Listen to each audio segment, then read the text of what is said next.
Hey guys, I'm the free-to-play Padawan. I love Star Wars Galaxy of Heroes, as you know, but I hate spending money on mobile games. And I believe you can dominate this game without spending a dime. You guys, we lost a video. Day 32. Man, it was a glorious stream. I streamed for 2 hours and I poured out my heart to you guys. We accomplished all kinds of things. And then at the end of the stream, I realized that my video capture had not been working the entire time. So we lost that one. But we're going to try to recap it a little bit today. We're going to talk about some of the exciting moments that we had and some of the things we accomplished in that stream.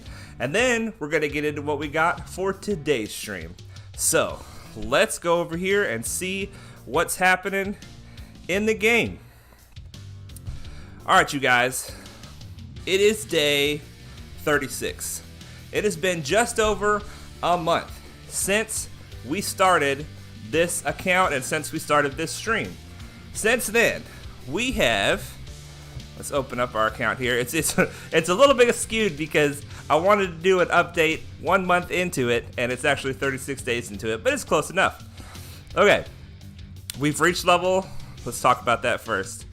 We've reached level 69, which is, shout out to AP Games. He would like that we reach level 69. We reached level 69 in 36 days. I'm pretty excited about that. Clicking along at a good clip. Loving it. Just checking on something here. Okay. Now, we have been able to get several of our key characters to 7 stars. We've got our champion, Geo Soldier. He was one of our first 7-star characters. We've got Poggle the Lesser. He's done. We got him out of the Galactic War Store. We got Ahsoka Tano to 7 stars. Geonosian Spy to 7 stars. New Gunray to 7 stars. We got Sunfac to 5 stars. You guys, we got Sunfac to 5 stars before we even unlocked fleets. I'm so excited about that. And now that we've unlocked fleets, we can get him to 7 stars real quick. But we're spending our fleet energy on other things. And we'll get into that in a minute. So we've got our Separatist team. The Geonosians led by New Gunray. We've got them rocking and rolling. And then we've got our Jedi team as our light side team. This is how we're getting through our light side fights. We've got Bassa Lashan leading them. We've got her all the way to 4 stars already. And we have Obi-Wan, Anakin, Ahsoka. And we pretty much leave that last slot blank for whoever we want to put in there. Because our other guy is Mace Windu, and we haven't put any work into Mace Windu.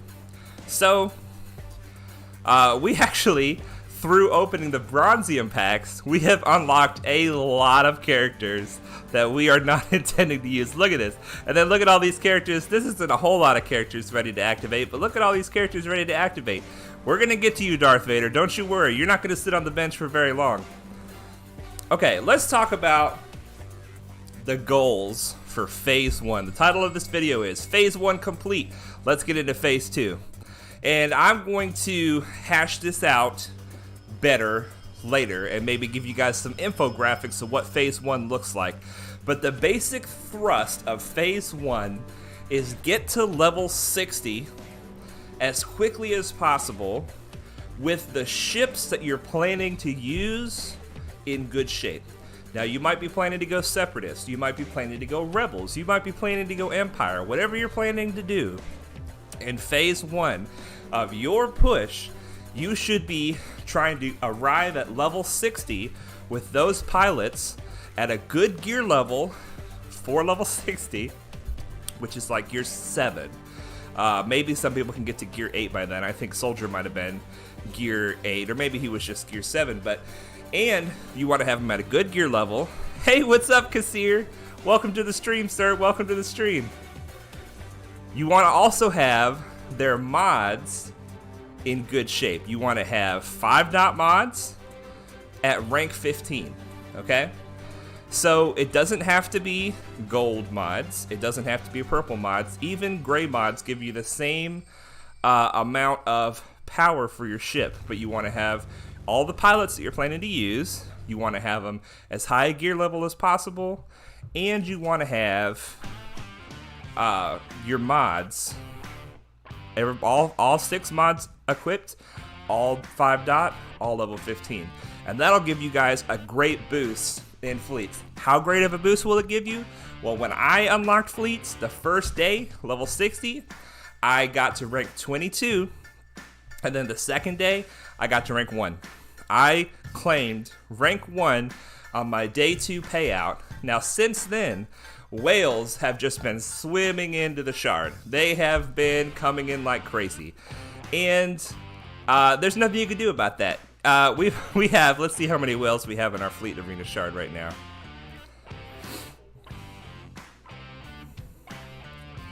All right, fleet arena ranks. Obviously, you know number 1's going to be a whale, and probably the top 10. So we got all these 80s, 85s. And when I say whale, I really just mean hyperdrive bundle at this point.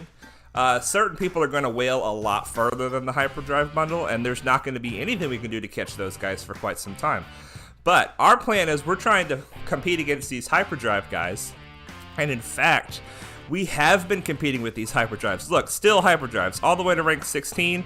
But then look at us. There we are. Free-to-play Padawan, representing the Senate. We are ranked number 17, and there's nothing but hyperdrives in front of us, and there's actually a good number of hyperdrives behind us. Look at this. Look at this. Look at how many hyperdrives. The next non-hyperdrive is ranked 27.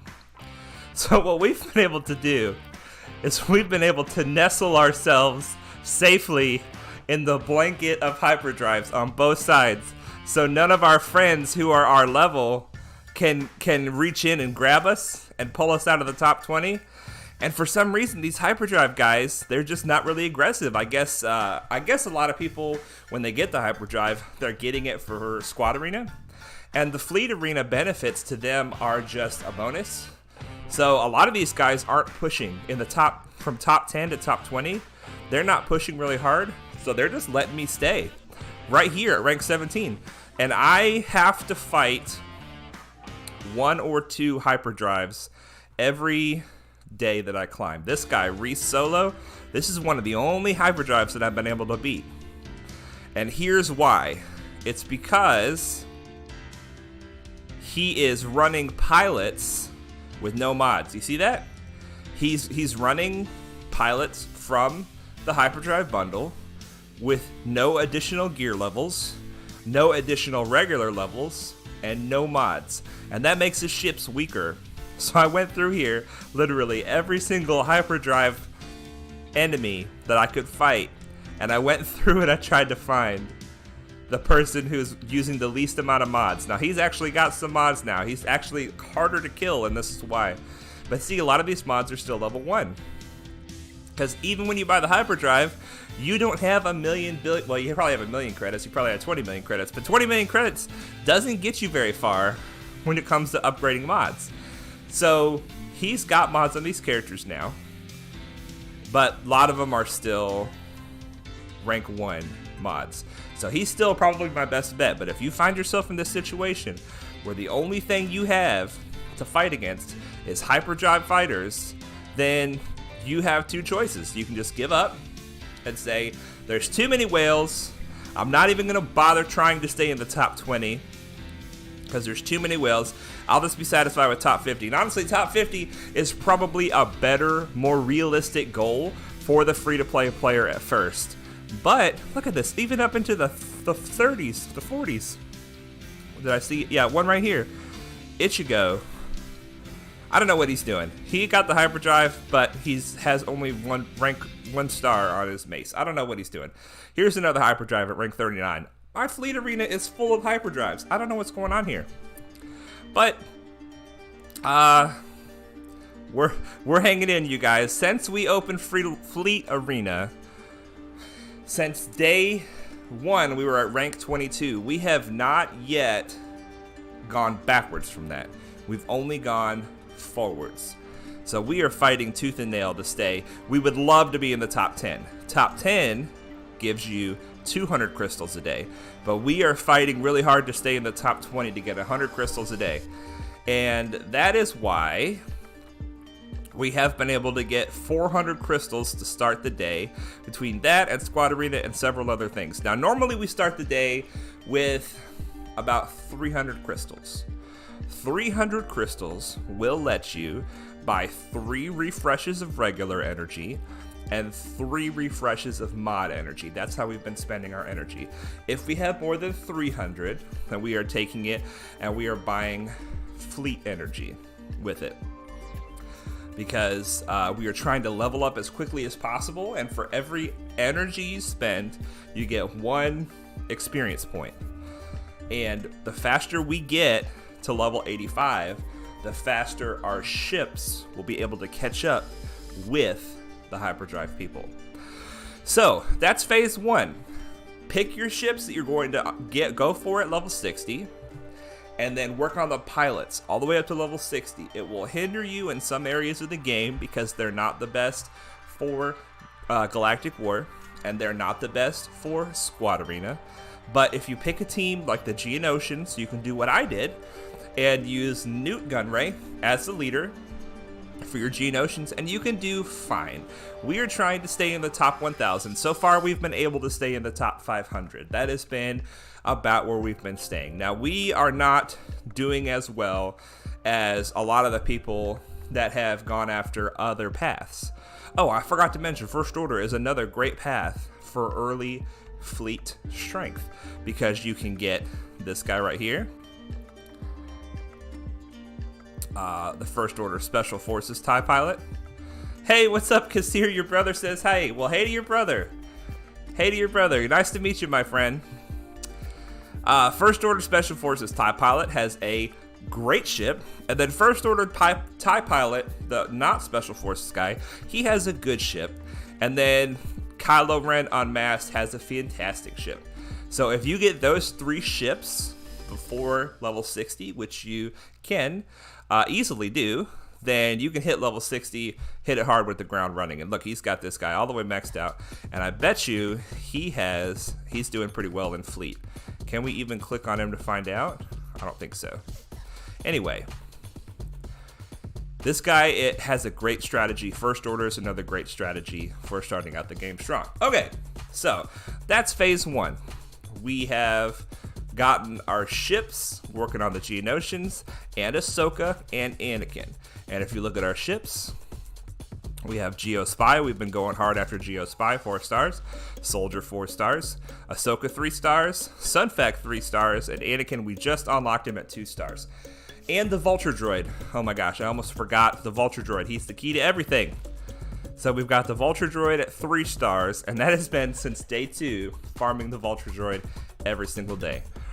We have refreshed his node twice in the first 36 days. We just don't have the crystal income to refresh it more than that. If we're able to break back into the top 10 in fleets, we will be refreshing his node every day. But top 20, it only gives you 100 crystals a day. I just can't waste 25 crystals just to have 5 more attempts and get him a little bit sooner. Okay, so we are holding our own in ships. That is the main thrust of our goal. Now it's time to move to phase 2. And phase 2 is a lot different than phase 1. Instead of working on ships, you're working on ships. That's right. Phase 2, your goal is to get to level 85 as quickly as possible, once again. And you are trying to get your fleet solidified. Oh, I forgot to mention Tarkin. Tarkin is our leader. I know, stupid ship farms. Kassir says stupid ship farms. Tarkin is another guy that we've been working on. We've got his gear up to gear 8, actually, and we've got his mods to level 15 as well. You got to work on your leader of your fleet as well. Okay, so phase 2, we're trying to get to level 85. We're trying to pursue all of the ability, all of the challenges, both the character side challenges, which are here, right here. We're going to try to unlock the final tier of each of these. See, this requires 72, this requires 81. And we want to make sure that when we get there, we have the teams to do it, which on these challenges, it is easy to make sure you have the teams to do it when you get there. But then the ships the fleet side of things, those challenges are much harder. They are much harder. And we can do all the fleet challenges today. Fantastic. Level 78. This is our next goal. At level 78, a key part of phase 2 is to have the necessary ships unlocked and at the right amount of stars in order to complete this battle, hopefully right at level 78. We're leveling up faster than I thought, so I'm not sure if we're going to be ready, but we're going to try to be ready as soon as we get there. What does it take to do this challenge? It takes 5 5-star dark side ships. I'm sorry, 5 4-star dark side ships and 5 5-star any ships. Okay, so the dark side ships that we are going for, let me look at my list. We are going for Soldier, Spy, Geonosian Soldier, Geonosian Spy, Sunfac, the TIE Silencer, which is Kylo Ren's ship, and we've only just started farming that, so we might be behind. The TIE Silencer, the First Order TIE Pilot, the Imperial TIE Fighter, that's actually 6 dark side ships, and Ahsoka is the final ship that we're going for. If we focus on those 7 ships in phase 2, then we will be able to accomplish most of the fleet challenges, especially by the time we reach level 85. You want to have all the ships we talked about at 6-star instead of 5, and that way you'll be able to accomplish the top tier.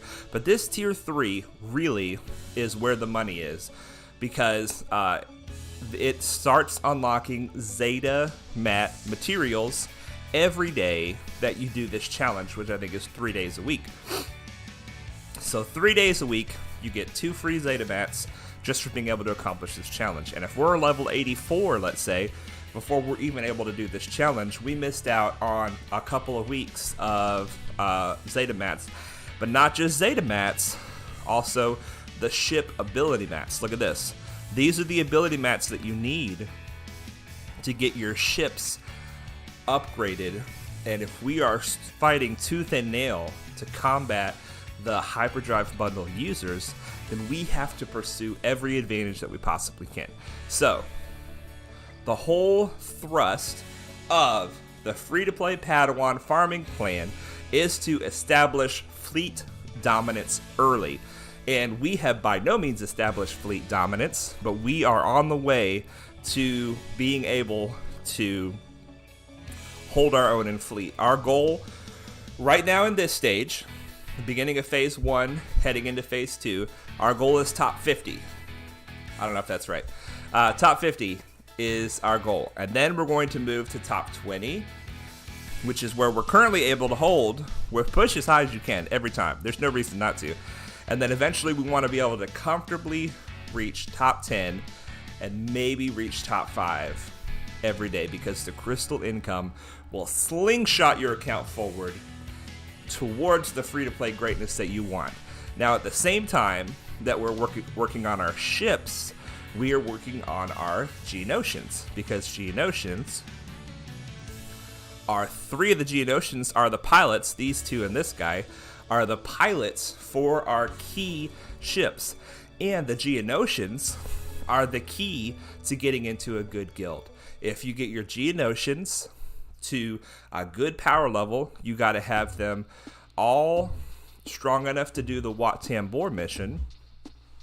If you're able to get all your Geonosians strong enough to do the Wat Tambor mission, including Geonosian Brood Alpha, which we can't even farm yet, then we will be able to get into a good guild. And so then we will have 2 of the key income sources of this game: Fleet Arena and a good guild. Those 2 things will really help us to grow the free-to-play account very quickly, which we have to find ways to grow quickly if we're not spending money, because the quickest way to grow in this game is to pull out those credit cards. And we ain't about that life. Okay, so that's phase 1 complete. Phase 2, the direction that we're going for. And what's one of the best ways to level up quickly? Dailies. You got it. So let's do it. Let's get in here and do a squad arena battle. Now we continue to push in squad arena so that everybody we're fighting is level 85 or strong, stronger than us by a good margin. Ooh, look at this! Look at this! It's a unicorn. It's a unicorn. It's a little weak team way up here with us. They must be fighting hard to keep that team this high. Let's increase the difficulty of their fight a little bit more. Okay, we're gonna put the extortion on the tank so that when he tries to taunt, nothing happens. We are going to try to expose everybody, and we're gonna get a big hit on Leia. All right, here we go. Silent strike. Ready, silent strike. Got her, got her. All right, this is the next biggest threat, Emperor Palpatine, and we missed, but we got an ability block. That's good. Now when Sun Fac taunts, he takes away some turn meter. Excellent, he took away some turn meter. We used to call Soldier to assist anytime Poggle had an assist to call because he was our champion. Not anymore. Spy is our new champion. Get him, Spy. We got a stun on Sun Fac. That's all right. We'll call him the Stun Fac for now. Wow, this team is dodging well thanks to Old Ben's leadership. Now, we have plenty of time, so I'm going to slow this down. When Stormtrooper Han is taunting, if you hit him, the rest of his team will get turn meter. It's a really cool mechanic. I love this character. This is low-key one of my dream characters to have at a high relic level. And maybe someday we'll have him with this account. He's not a great character, but he's sneaky, because if you can get him taunting, then every time the enemy hits him, watch their turn meter. When I hit him, look at that. Boom. Big chunk of turn meter. Watch it again, right here. Ready? Old Ben's gonna go next, probably, even though Soldier's going right now. Even though Spy has a lot more turn meter than Old Ben, I bet you Old Ben's gonna go before Spy. Let's see. Well, I dodged it. Never mind. Screw that. Okay, there goes Old Ben. So he tried to taunt. Nothing happened because of the extortion. So we're gonna put the extortion on Luke. Whenever you put the extortion on somebody that already has extortion, it automatically goes to the weakest enemy. So since there's only one other option, it went to Luke. Let's silent strike Old Ben out of here. You ready? Silent strike. Not enough. That's all right. That's all right. There goes Luke, and there goes Old Ben. Wow, that was an easy fleet squad arena fight. I love that. Thank you, whoever you are, for putting up such an easy team. No, thank you, Old Jetty. All right. Squad arena battle number 1 done. Let's hop into our stores, just so we make sure and hit them before they change over in 30 minutes. I never do this, you guys. I am almost always going into the store as soon as it turns over because I'm like OCD and nervous about missing it. I don't think I've missed more than one refresh of a store in the last 36 days. Every 6 hours I hop into the store, and it's not like I get up in the middle of the night to get into the store, but by the time when I go to bed, I make sure I hit the store, and as soon as I get up, I make sure I hit the store, and I don't miss a window in there. I'm able to get them all. But for the sake of the video, I want to make sure that you guys can see me do this, because this is extremely important. I want you to see me do this every time, because I want you guys to do this every time. So we've completed, in phase 1, we completed Ahsoka Tano in the Cantina Battle Store, and the next character for us is Fives. Because Fives is going to be the key, one of the keys, to our Shaak Ti clones team that we're going to be pursuing a little bit later on. Okay, in the guild store, we are working on 2 people. Low Gray, who is here this time. Yeah, I'm already awake then in the middle of the night. Because here it says I'm already awake in the middle of the night. I work second shift, and so I don't get off of work until midnight. And then I come home and don't go exactly right to bed, so yeah, I'm already up in the middle of the night. All right, now in the guild store, we are focusing on 2 people. Low Gray, this is the only place Low Gray shows up. We have to have him for when we go for our Padme team. We need C-3PO, and C-3PO requires Ewoks. For those of you guys who are new to the game, there are a lot of characters in the game that require other characters. And if you know what you're going for 3, 4, 5, 6 teams into the future, then you can plan now for farming the characters that are difficult to farm for the future teams. Right now, the main thing we're going for is our Geonosians. Number 2, we're going for the Jedi. Bastila-led Jedi. We have Ahsoka done, working on Anakin, working on Bastila. We've got Old Ben. He's not done, but we're going to work on him in a little bit. But after the Jedi, we're going to be going for Padme. The best Padme team has C-3PO in it. And we're going to take C-3PO from Padme and use him with the CLS Rebels later. Commander Luke Skywalker. But anyway, there's a lot of things coming down the pipeline. And there's so many teams that I want that I have to get this crystal income locked in so that I can farm these teams faster and farm their gear faster. Okay, so the 2 guys we're going for here, Logray and Sunfax. Sunfax shows up right here. He's not there right now. We try to keep 900 currency as a baseline so that we can always grab those 2 characters when they're available. When we have more than 900, we're buying this gear. This gear, if there's gear in your guild store that is less than 450 tokens, then it is low-end gear that has a high value of a lot of people need it, and a lot of people need a lot of it. So it's a good idea to keep a baseline of 50 of each of these. Now we have 110 of these, so we don't need to buy any of those. We're gonna buy this because we're trying to get up to 50. Up until now, we've been trying to keep a baseline of 25, but we are starting to, whenever we have guild store currency, we're buying the stuff that's in here. Long story short, we don't want to go below 900, but we want to try to get up to 50. Once you have 50 of each of these, you can stop buying them, and then when you use some, just buy some more to get it back up to 50. That means you can always get your characters up from gear level 1 to gear level 8, let's say, a lot smoother when you keep on top of the gear in the guild store. In the Squad Arena store, you guys, we have been killing it. We finished Newt Gunray in Phase 1. And we have just recently finished Grand Moff Tarkin. So those are 2 of the big farms that are very important to us. Newt Gunray is the leader of our Squad Arena team, and Tarkin is the leader of our Fleet Arena team. So now that we've completed those 2 farms, all of our currency is going into Prestige. Prestige is the ability mat for capital ships. Capital ships are the leaders of your Fleet Arena. So we'll finish the stores in a minute. If you go into a regular ship and you try to upgrade an ability, well, his abilities are max, so I can't show you, but Anakin, his abilities require these. There's green, blue, and purple, and yellow of these, okay? Those are regular ship ability upgrades, but if you go to a capital ship, the capital ship requires, doggone it, I'm trying to find somewhere where it shows you. I guess endurance will do. Nope. Never mind. I can't show you, but anyway, when you want to upgrade the abilities of your capital ships, you need Prestige, and the best place to get it is the Squad Arena.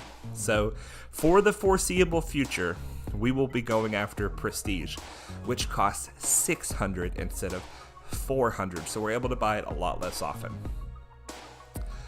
But after we get our Prestige in order, there's lots of other characters in here that we want. We want IG-88, we want HK-47, we want Admiral Akbar, we want Asajj for sure, we want Princess Leia, Mace Windu, Cassian, Kanan. A lot of these characters, we want them. But just because we want them later doesn't mean it's the most important thing for us right now. So we have to go after what is the most important thing for us right now. And in the Galactic War Store, the most important thing for us right now are the ships that we are using in our Fleet Arena. That is Soldier, Spy, and Ahsoka. Sometimes Sun Fac will show up here, very rarely.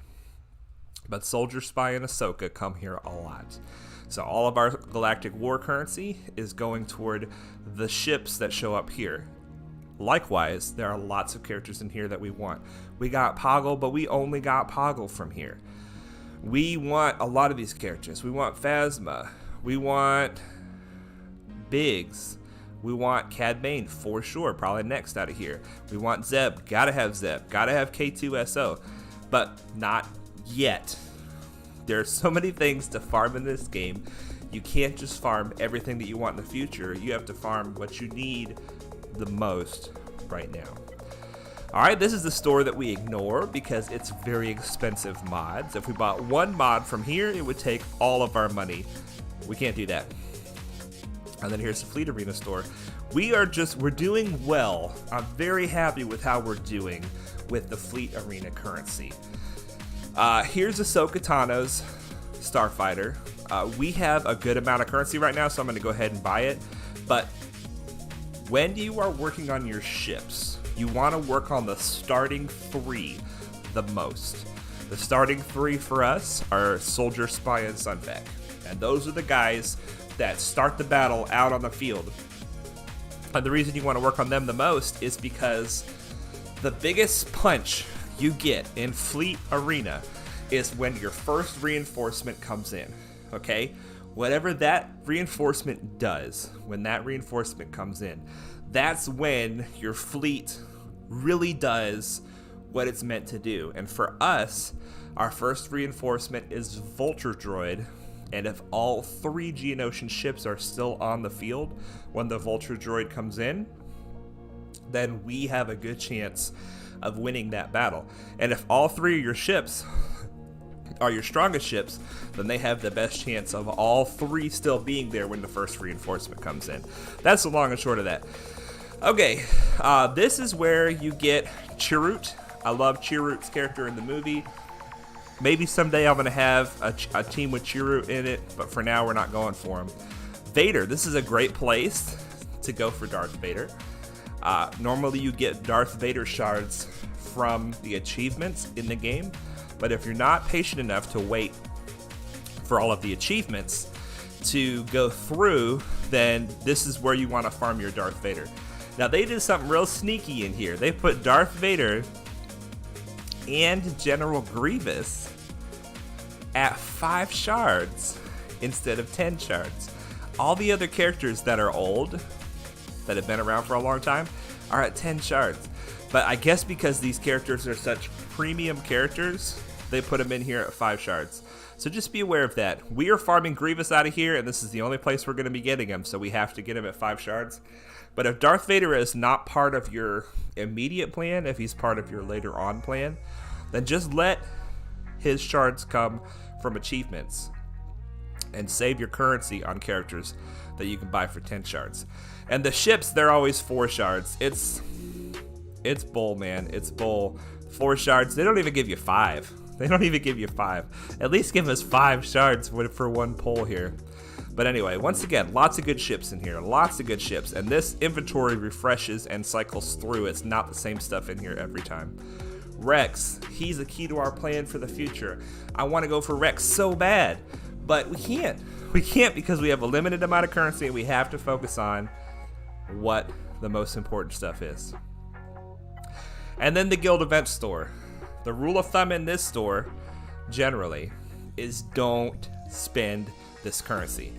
This currency is how you get General Anakin Skywalker and Darth Malak from 5 stars to 7 stars. It's the only way to do it. And so you want to have like 70 or 80,000 of this currency sitting there waiting when you unlock Gas or Malak so you can get them up to 7 stars quickly. But we're so far from Gas and Malak. You know what we need right now? We need Sun Fac's Geonosian Starfighter. So that's what I've been spending all my currency on. It's probably a bad example, but hey, I'm teaching you guys how to do it, how I'm doing it. And if there's anything I can do to make my fleet stronger right now, that's what I'm doing, because I'm trying to score rank 20 instead of rank 50, because that's 100 crystals instead of 50 crystals every single day. That adds up quick for growing your account. So we don't get very much of this currency, but when we do, we spend it on Sunfax ship.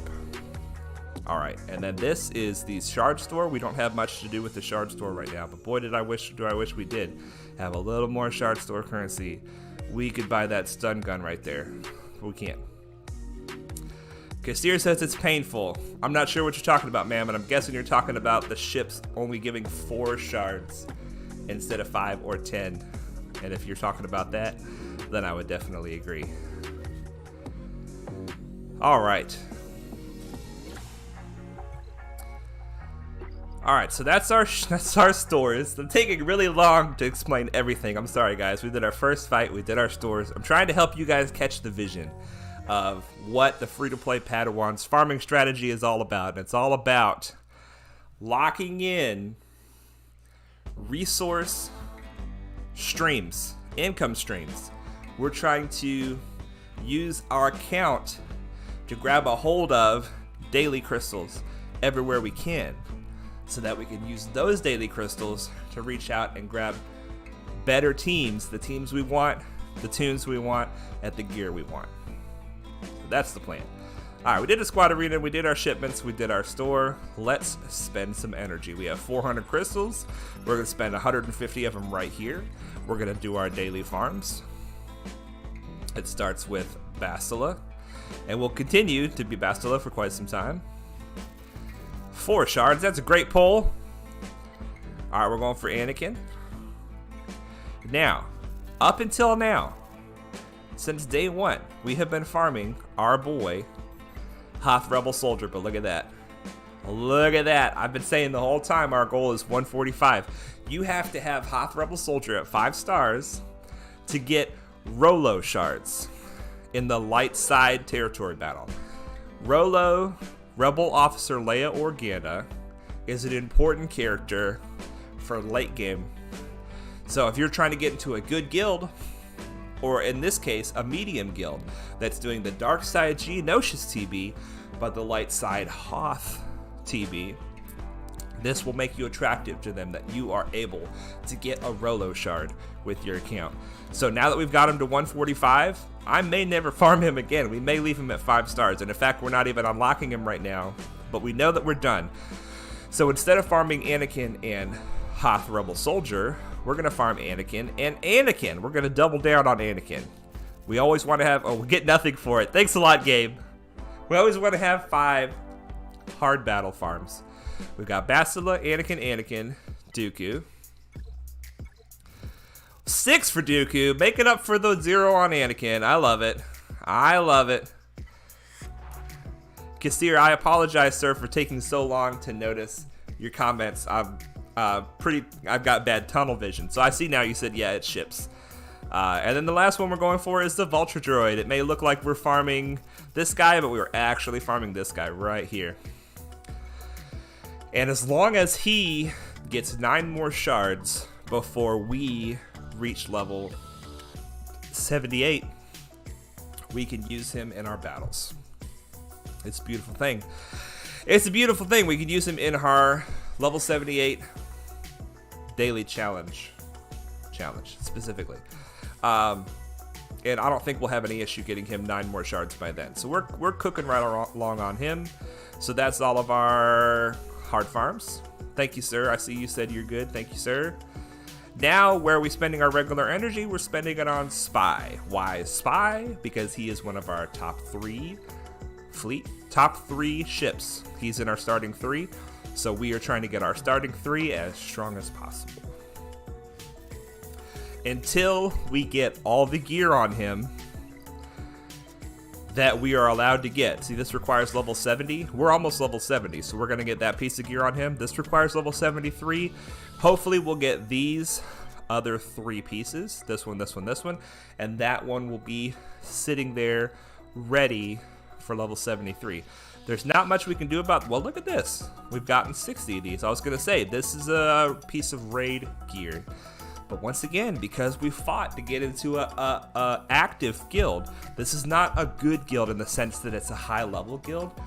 This guild is low total GP. Total GP for this guild. Let's see if it says somewhere. Here we go. 18,700,000. This is a beginner guild, but it's full of active people. It's full of people who are getting their energy every day. Now I'm going to pull this up, and it's going to look bad because I haven't tested this theory, but I would say at least 30 of the 50, if not more, have their 600 for the day already. 600. Well, I was wrong. That's not very many. But look, 500, 400, 300. A lot of these people are active. And when people are inactive for a certain period of time, let's see. Last activity. When they're inactive for a certain period of time, look, the oldest inactive we have is 1 week. I think they've got a 2-week kick period. But look, most of these people have been active within the last couple of days. And that helps you do a lot of raids. Now, we can get into a lot better guild than this pretty soon. But even as inactive as this guild is, the people that are contributing are having a strong effect on our account growth. You might find yourself in a guild with only 5 or 10 active people. You need to get out of that guild.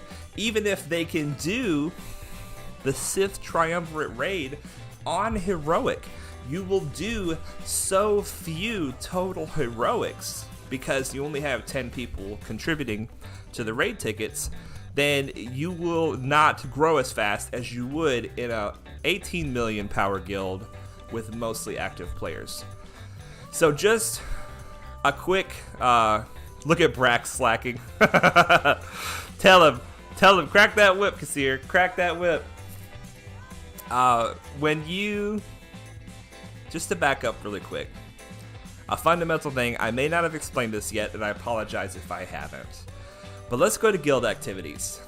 Personal raid tickets, okay? When you spend energy or Cantina energy, you earn raid tickets, okay? You can contribute 600 raid tickets per day to your guild. Now, the best guilds have a requirement for all 50 people to get all 600 tickets every day. This is one of the #1 things you can do to help your guild and be attractive to new guilds is to get your 600 tickets every day. Now, the way this works, I've gotten 550. We'll get the rest of them here in a minute. The way this works, if you go into raids, and let's go into the pit, let's go up to Heroic. Now, it takes 60,000 tickets to launch the Heroic raid. And this is how many Rancor tickets we have. We have 57,000. So we are really close to launching another Heroic Rancor. Now, when I spend energy, regular energy and Cantina energy, as a guild member, this number goes up. It goes up however many energy I spend. So not only do you get 1 experience per 1 energy that you spend, but you get 1 raid ticket per 1 energy that you spend, and that helps your guild to launch more raids. The more raids your guild launches, the more rewards you get from those raids. So actually, the amount of tickets you get is not universal across all the raids. Each raid gets their own ticket. So when I spend an energy, Pit gets a ticket, the Sith raid gets a ticket. See, look, it's a whole different number here. The Sith raid gets a ticket, and the tank raid gets a ticket. They all get tickets when I spend regular energy. So when I spend regular energy, when you spend regular energy, you are helping your guild to do more raids. Uh-oh, Kassir, it looks like I've got the... You don't know if you get 600 a day? Well, of course you get 600 a day, Kassir, because you're an officer. And officers lead the way to greatness. So I have no doubt that you get your 600 a day. I'm sure of it. Okay, so that's our regular energy. We've gotten 550 tickets for the day. When we spend the Cantina energy, we'll get the rest of our tickets. And we're farming Kylo Ren node. so that we can get the TIE Silencer. We're trying to get the TIE Silencer to 5 stars before we reach level 78. I don't know if it's going to happen. We'll see.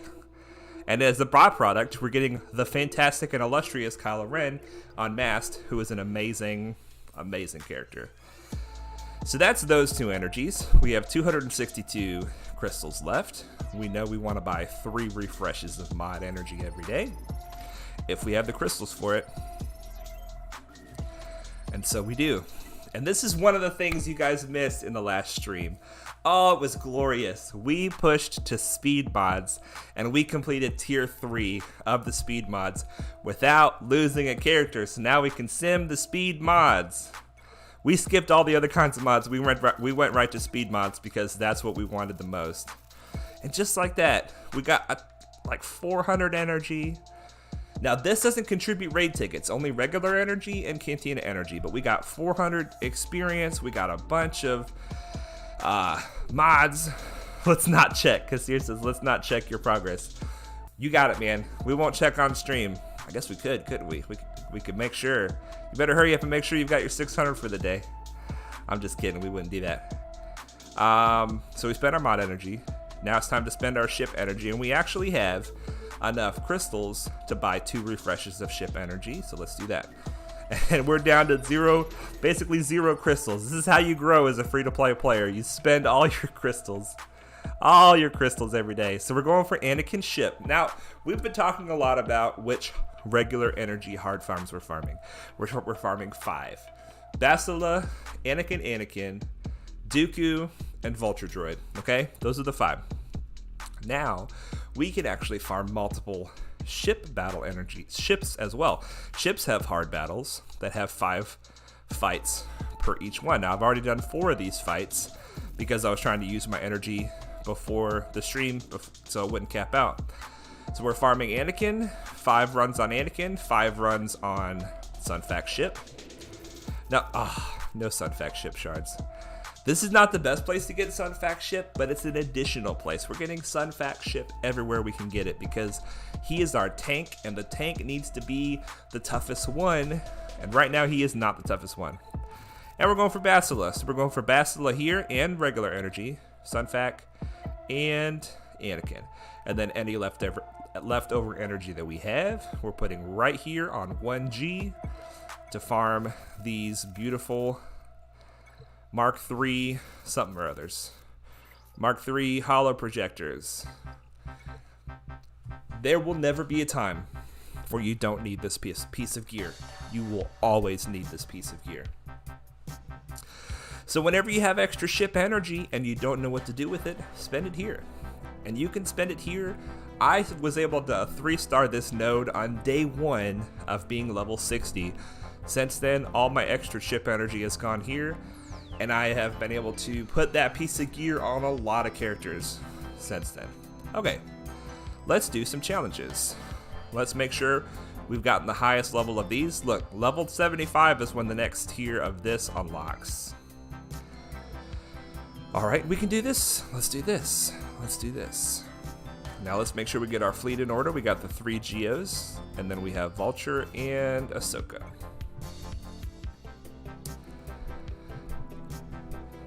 It's a beautiful day in the neighborhood, you guys. It's a beautiful day. It's actually my birthday today. It is my birthday today. I am 35, I think. I think I'm 35. So there you go. In case anybody was wondering, that's how old I am. And, oh, see, Kasir, I told you you did it. I told you you got your 600, of course, man. And even if you hadn't got it yet, you still have half the day left to do it or something. I don't know when it turns over, but you still got time is my point. Okay. So this is a fleet challenge where we're trying to get the next star on the Home 1 capital ship. We are not using the Home 1 capital ship right now. In a perfect world where I get to do whatever I want, we would be using the Home 1 capital ship right now because it's a fleet that I want the most. Thanks, Kassir. Appreciate the happy birthday. It's the fleet that I want the most, but the problem with the Rebel fleet is that the characters that you use as the pilots for the Rebel fleet are not the best characters.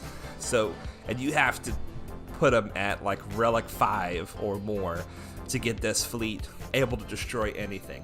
But this fleet can destroy anything. If you get the right pilots, it can destroy anything. It's amazing. Someday, Home One, someday I will have your fleet when my account can support the bad pilots. Okay, so let's talk about who we've got on the field. We've got Rex, we've got Sabine, and we've got Jedi Consular. Here's my rule. If Sabine is on the field and you have a chance to kill her, kill her. Okay? That's my rule. Because when Sabine starts doing her shenanigans, she becomes almost impossible to kill, and she's extremely annoying. Now, the thing with Sabine is that this ship, the Phantom, works really well with the other Phoenix ship, the Ghost. They have great synergy together, and they protect each other.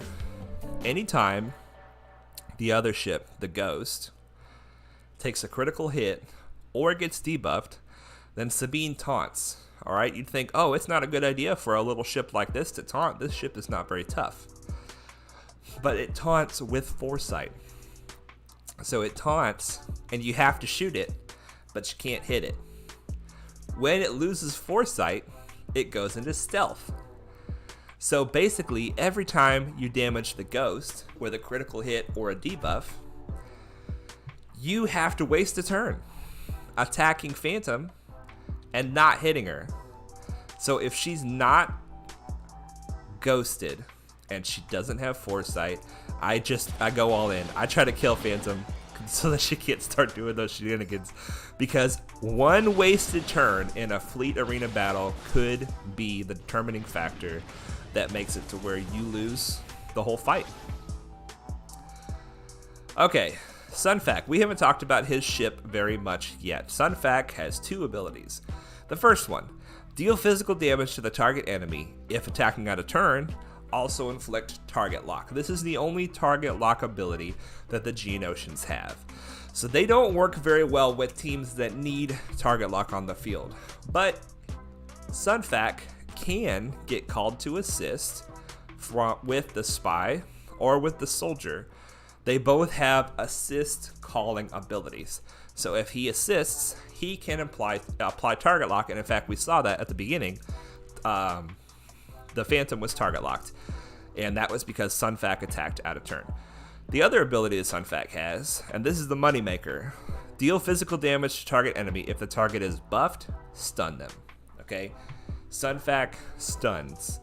Now this ability gets to where it cannot be resisted, which is where we want it to be before we can use it reliably.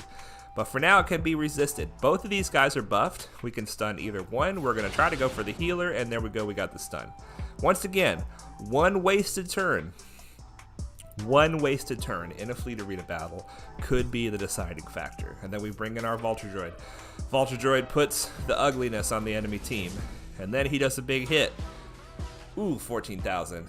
Then here goes Spy, and then Vulture Droid. Vulture Droid has a high chance of assisting anytime anybody attacks an enemy with a Vulture Droid on it, with a Buzz Droid on it. So he has a chance to assist here. There he goes. Now the Buzz Droids are all gone off of Rex, but he can reapply them in a couple of turns. So let's get some protection back on, I think that's Soldier. No, that's Spy. Spy is using the big hit. Now this is a great ability, especially when you get Vulture Droid on the field, because it deals special damage to the target enemy and it inflicts defense down, which is great. They take more damage. But then it calls all other Separatist allies to assist. Well, we have a field full of Separatists on the field, so that is going to call everybody to assist and finish it. Finish it. This is the power and the magic of the Geonosians plus the Vulture Droid. It's a great combo. It's a great combo. Worth going for. So that gives us some ability mats. And we're actually probably going to take those ability mats and use them to upgrade our Tarkin instead of our Akbar. What it did was it gave me some Akbar shards, right? So we can now take Akbar, just like we could take Mace up a star, we could take Akbar up a star. But it's expensive, you guys. It costs 200,000, and we've only got 800,000 right now. So if we upgraded Mace and Akbar, which we're probably going to have to pretty soon just to do their challenges, their daily challenges, if we upgrade these ships, that's going to be more than half of our money. And we are putting as much of our money as possible into getting these guys up. See, I'm level 69. None of my ships are level 69. I can't afford to take them up. But like I said, Sunfac's the most important, so I'm taking him up a little at a time. That's 100,000. It's 100,000 to go one level. Oh my gosh. And then Vulture Droid is the next most important one. We've got to keep these abilities on, keep on top of these abilities. Anytime they come available, Vulture Droid is the only one. Vulture Droid is the one I'm trying to keep at my level because his power comes from his level and his stars.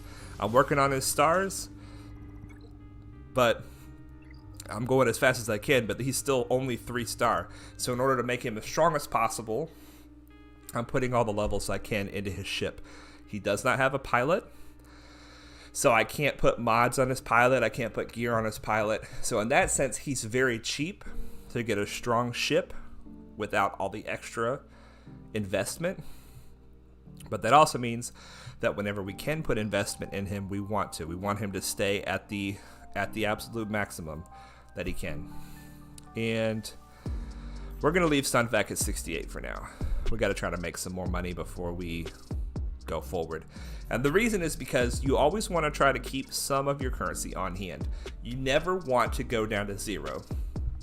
Because as soon as you do, and I've done this before, as soon as you go down to 0, you will need 10,000 currency for something, which is nothing. But you won't have it because you spent everything. So don't do it. Don't do what I've done. Don't spend everything. All right, back to the fleet challenges. We've got the highest level already completed. So we're going to sim it. There we go. 370,000 money. We need that badly, badly, badly. Actually, I think we might get Sunfac up with that money. And then these ship ability mats. And this is the one we're going for, level 78. We want to try to be ready by the time we reach level 78. We'll see. We'll see how it goes. All right, those are the fleet challenges. Now I am going to, even if I win, I'm going to lose this battle because it's not my time to climb. In the fleet arena, in any arena, fleet or squad arena, if you're in the top 20, you need to be considerate of other people and aware of when their payout is. Our payout is in 7 hours, okay? I can't pull up Discord right now and see when Reese's payout is, but it's very possible that his payout is this hour, next hour, at least it's before mine. And I don't want to knock him back further away from his goal when his payout is sooner than mine. There's a lot of working together in this team. It's not cutthroat in the PvP at the top. It's cutthroat like in the middle. It's like nobody cares about anybody's payout. You just attack who you can and win if you can. But as you reach the top, there's a gentleman's agreement where everybody in the top 20, let's say, is on a Discord together. And we all know when each other's payouts are. And we don't attack that person when they're close to their payout. Now, there will be a lot of people who have payouts at the same time. In fact, me, free-to-play Padawan, and there's somebody called Gil Kitty. Where's Gil Kitty? Gil Kitty must be down further. Where is Gil Kitty? Looks like Gil Kitty's giving up the fight. Either that or Gil Kitty's not the right name. Either that or I just missed it, which is... Holy crap! Oh, this is a different Pickle Rick. I was going to say Pickle Rick's in my guild! But no, he's not, because he's in Guild for Clones. Pickle Rick must be a thing. I'm not up on the... on kids these days. I don't know what people are what the jokes are going around. Pickle Rick must be a current joke going around. But anyway, where's Skill Kitty? Nope, no Gil Kitty. Anyway, if I was to ever find Gil Kitty during my payout, I would not attack Gil Kitty, and Gil Kitty would not attack me. Whoever reaches number 1 first, if we were both able to reach number 1, whoever reaches number 1 first would have it. Or Gil Kitty and I would communicate between ourselves and trade off. Yesterday you got it, today I get it, back and forth. There's a lot of camaraderie in the arenas at the top. So, here we go. We're going to do a fleet arena. We're probably going to lose anyway. I don't want to talk a big game. I can only barely ever, maybe sometimes sort of beat these teams. But if we do find ourselves in a situation where we are going to win, we're going to quit. Let's just talk about a fleet arena battle. Talk about how to use the geos. So here we go. We've got a situation where Phantom is on the field and Ghost is on the field.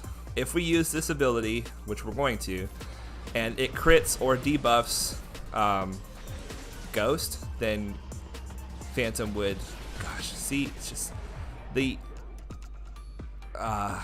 what's it called? Hyperdrive. The hyperdrive ships are just so much stronger than us. If they focus one of us down, it's over. So now we have no choice. We have to attack Ahsoka. Good hit. Can we stun Ahsoka? No, we did not stun. Ooh, that's bad. Okay, so in this case, instead of bringing in the Vulture Droid, here's what the Vulture Droid would do. The Vulture Droid, when it comes in, let's see. Does it not say what it does? No, for some reason I'm not getting it. It puts buzz droids on everybody. 1 buzz droid on everybody. That's going to debuff Ghost. It's going to make Phantom taunt with Foresight. So I will waste my turn. Now it's fine to waste your turn if you have all the Geos still on the field, because then all the Geos can go all in and kill somebody. But what Ahsoka does, oh, there we go. Ahsoka dispels all buffs on the target enemy. Right now, their Ahsoka has Retribution, so I want to get that off. And then I should be able to kill that Ahsoka. Now they're both stealthed, which means I can't attack them. And here comes Boba Fett. Boba Fett, when he comes in, he ability blocks whoever he's targeting, which is unfortunately the person who I need to take his buffs off. He ability blocks Ahsoka, and now he comes in with the taunt and the retribution. We have to attack him, and every time we attack him, he's going to counterattack and gain bonus protection. It's a really good ship to run with the home one. Okay, offense up for everybody on our team. We continue to have to attack Boba, and now we're exposed, so that's bad news for us. There goes our Sunfac. We are going to cleanse our own debuffs and get retribution with this ability. And we're going to save this ability because we don't have any other separatists on the field. Okay, here comes Vulture. When Vulture comes in, Phantom's going to taunt. There's nothing we can do. And then Phantom's going to have Foresight. We're not going to be able to hit her. Just waste a turn. And now we're back at it. Big hit on Boba Fett. Oh, here comes their Vulture Droid. And there goes our Vulture Droid. See, even though their Vulture Droid is a hyperdrive Vulture Droid, it's only 5 stars. Ours is only 3. And theirs is either level 80 or 85, and ours is only level 69. So it dies pretty quickly. We might as well use this ability now. We don't have any more separatists that can come in. Let's go after the Vulture Droid. So we're not going to win this one. This is one of the ones that we definitely lost. But just to teach you guys a little bit about how this works, we're going to hit everybody because screw them. And there goes Ahsoka. So that's how most of the Fleet Arena battles go for me. But I'm getting lucky enough that I can win sometimes and stay in the top 20. I don't know how. And it's not going to last. You saw how many hyperdrives there are in here. But we're going to scrap and fight. And as long as we can make it last, we're going to make it last. And before long, we're going to be able to kill these fleets that we're seeing. and we're going to break back into the top 10. Now, here's the factor. If you two are a free-to-play player who's fighting to stay in the top 20 and you have nothing but hyperdrives, I cannot think of that word today, nothing but hyperdrives to fight against, then you want to go after anybody but Tarkin. If they have Tarkin as their fleet commander, it is a very high likelihood that their Tarkin is a higher power than your Tarkin, because you're level 60 something, they're level 80 something. If their Tarkin is a higher power, their Tarkin will get his ultimate first. When his ultimate goes off, your team is done. Even if you have killed all of their ships but one, and you're about to kill that ship, as soon as that ultimate comes in, level 85 Tarkin's ultimate will wipe your whole fleet at once. So I am trying to go for Akbars or Maces, preferably Mace, if you can find anybody that's running Mace. And that's why I'm going after Reese solo, because Reese is running an Akbar. I can't beat any of these other teams because their Tarkins are too powerful, and they'll get their ultimate before I do. So you have to find a Akbar or a Mace here. I tried fighting this Mace yesterday. He was up higher in the 12 or 11 or wherever he was. I tried fighting him. He kicked my butt. Just because it's Mace doesn't mean he's easy. But I mean, when they're level 85 and you're level 60 something, you can only do what you can do. All right, let's do another squad arena battle. See if we can find another unicorn in here. Oh, look at this. This is not a unicorn in the sense that it's a easy team, but it is our level. And this is a testament to how strong Bastila is. She's hanging in here with these other 85s. Especially when you have Yoda. Oh my goodness. Excuse me.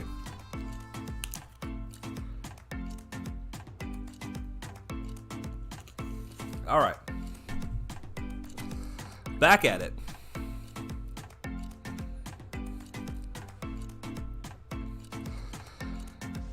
All right.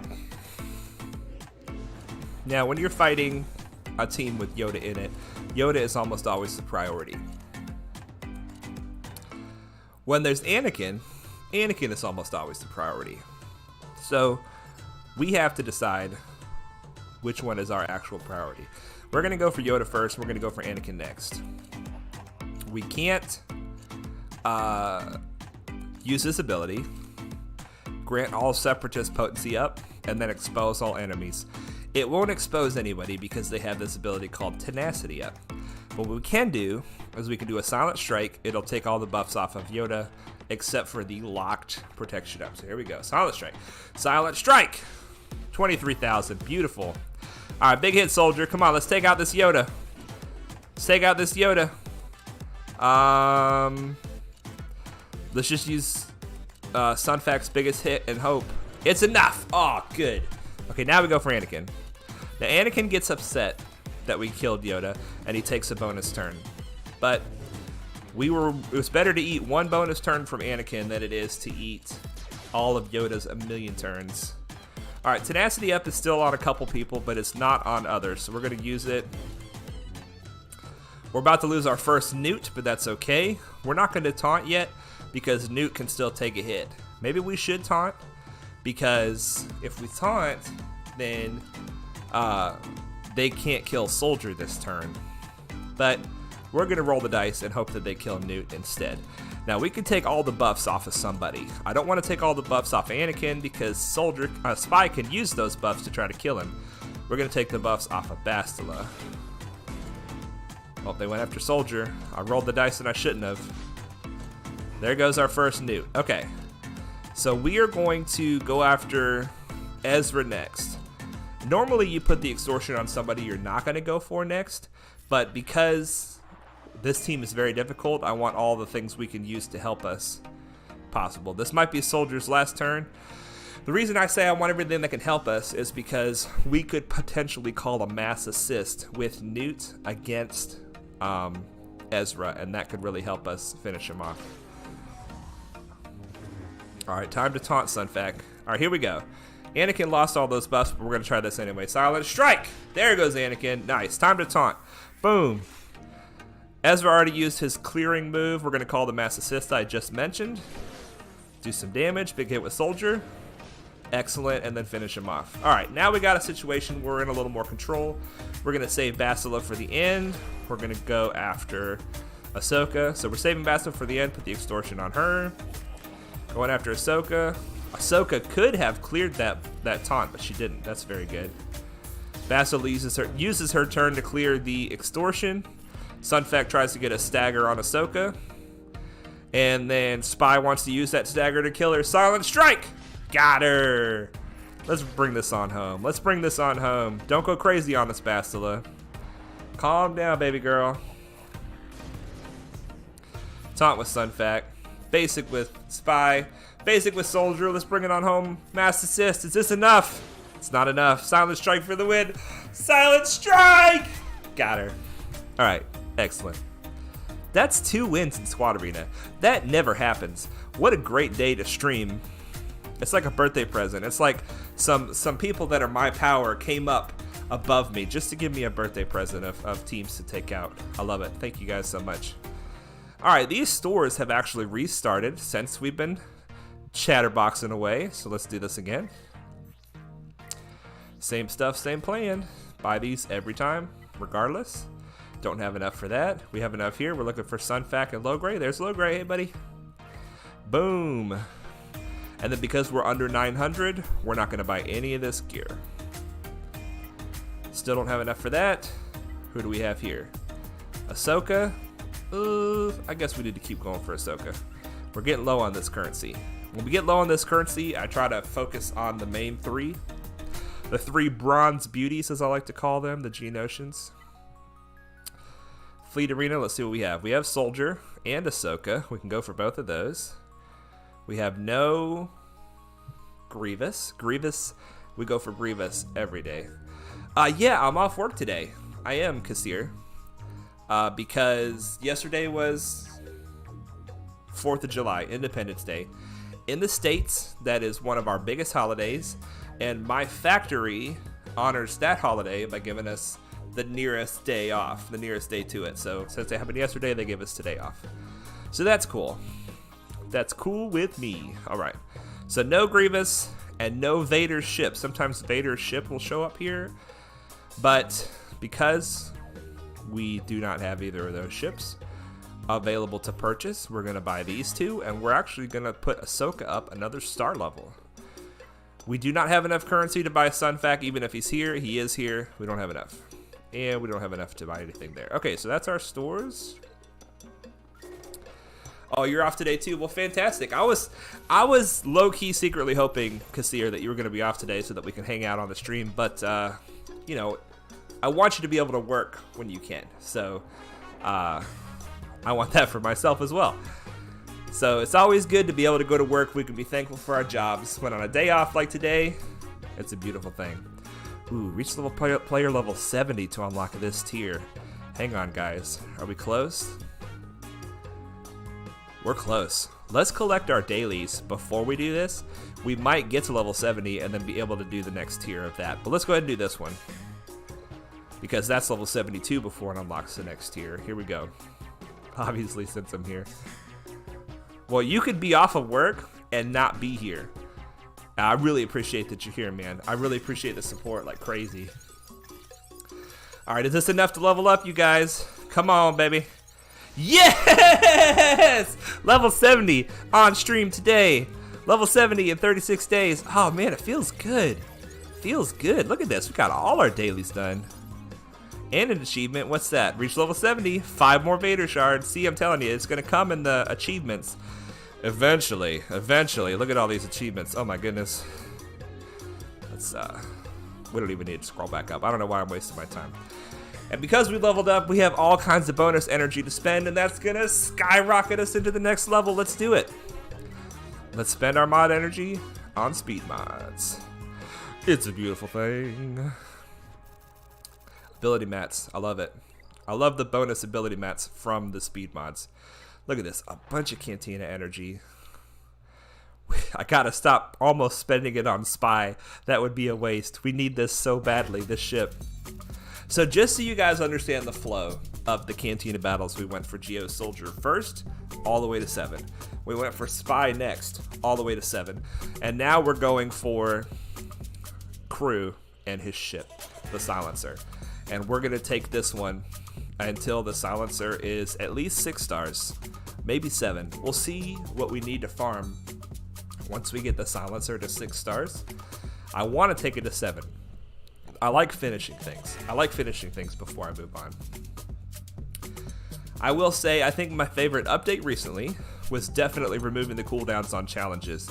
That was always so frustrating. I hear you, dude. I feel the same way, Kassir. We were able to, as a low-level player, just sim all 5 runs of the challenges. Not that long ago, you had a 10-minute cooldown in between each one. So it was a back and forth, back and forth, back and forth, back and forth. It was a pain in the butt. All right, here we go. We have unlocked a new tier of this because we're now level 70. Let's get into it and see what we're facing. Let's get us a good ally. This Darth Vader looks like a good ally. Beautiful. And we have our bronze beauties along with Newt. Let's see if we can go in here and wreck this with our Relic 5 Vader ally. Yep, it's looking like a wreckage. Let's just see if we can kill everybody with one. Look at that. Oh, Vader's so strong. Vader's so strong. Yeah, we're going to put the extortion on Snow. We want to slow him down. We're going to basic here. Basic. I would say that we want to save our abilities for the final tier, but Vader's going to kill the boss in one hit anyway, so it doesn't really matter. We can just do whatever we feel like. All right, here we go. These challenges came out before allies could be this strong, so it's definitely not fair to do it this way. But we're gonna do it, man. We're gonna take advantage.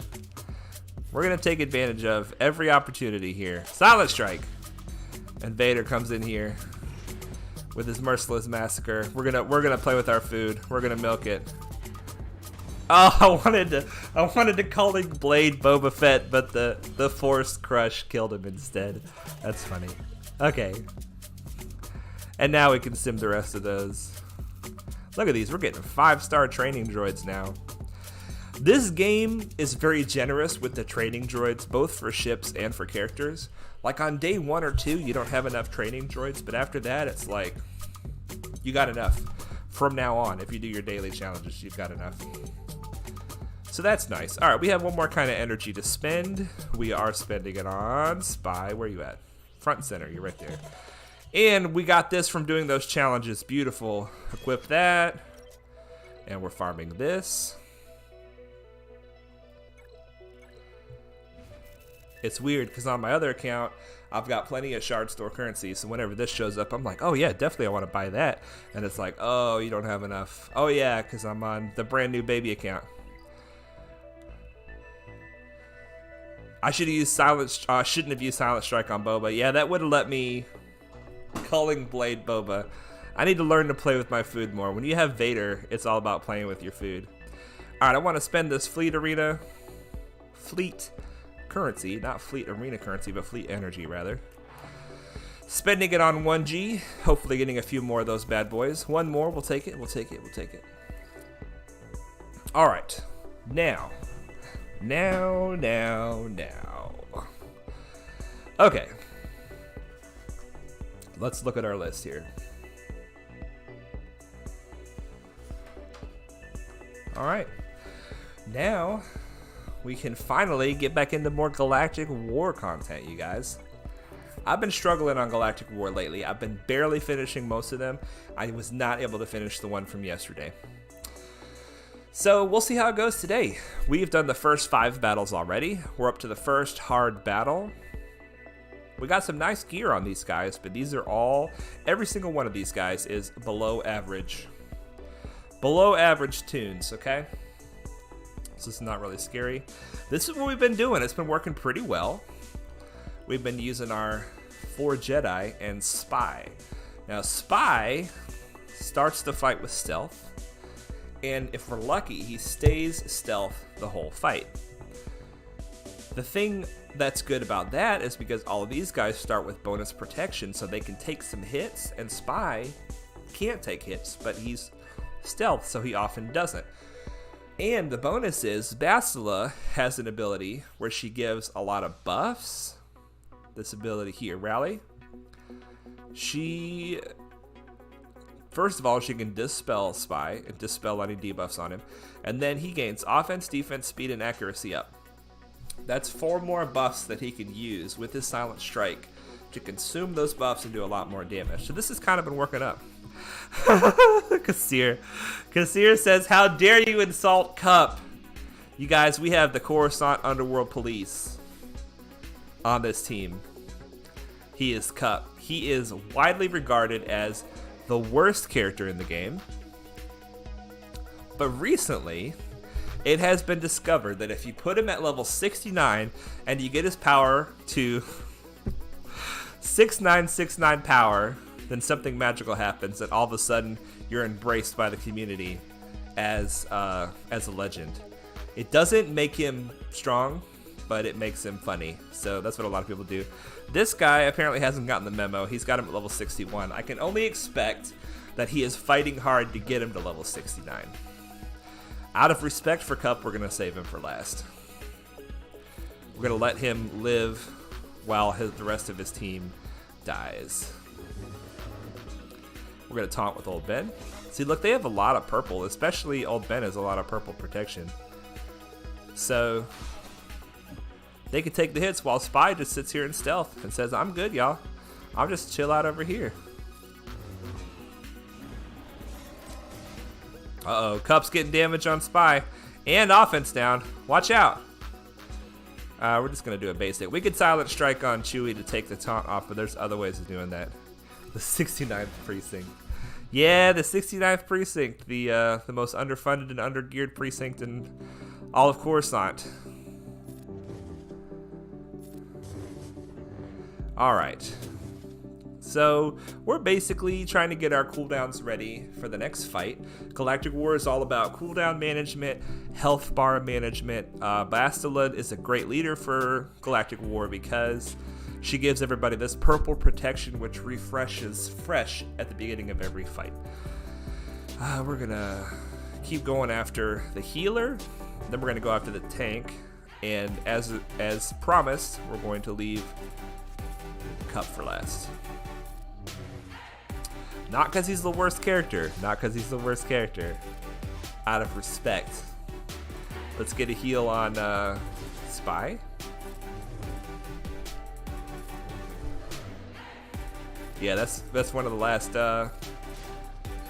last precincts where it's actually still the Republic down there. The Empire's taken over everything else.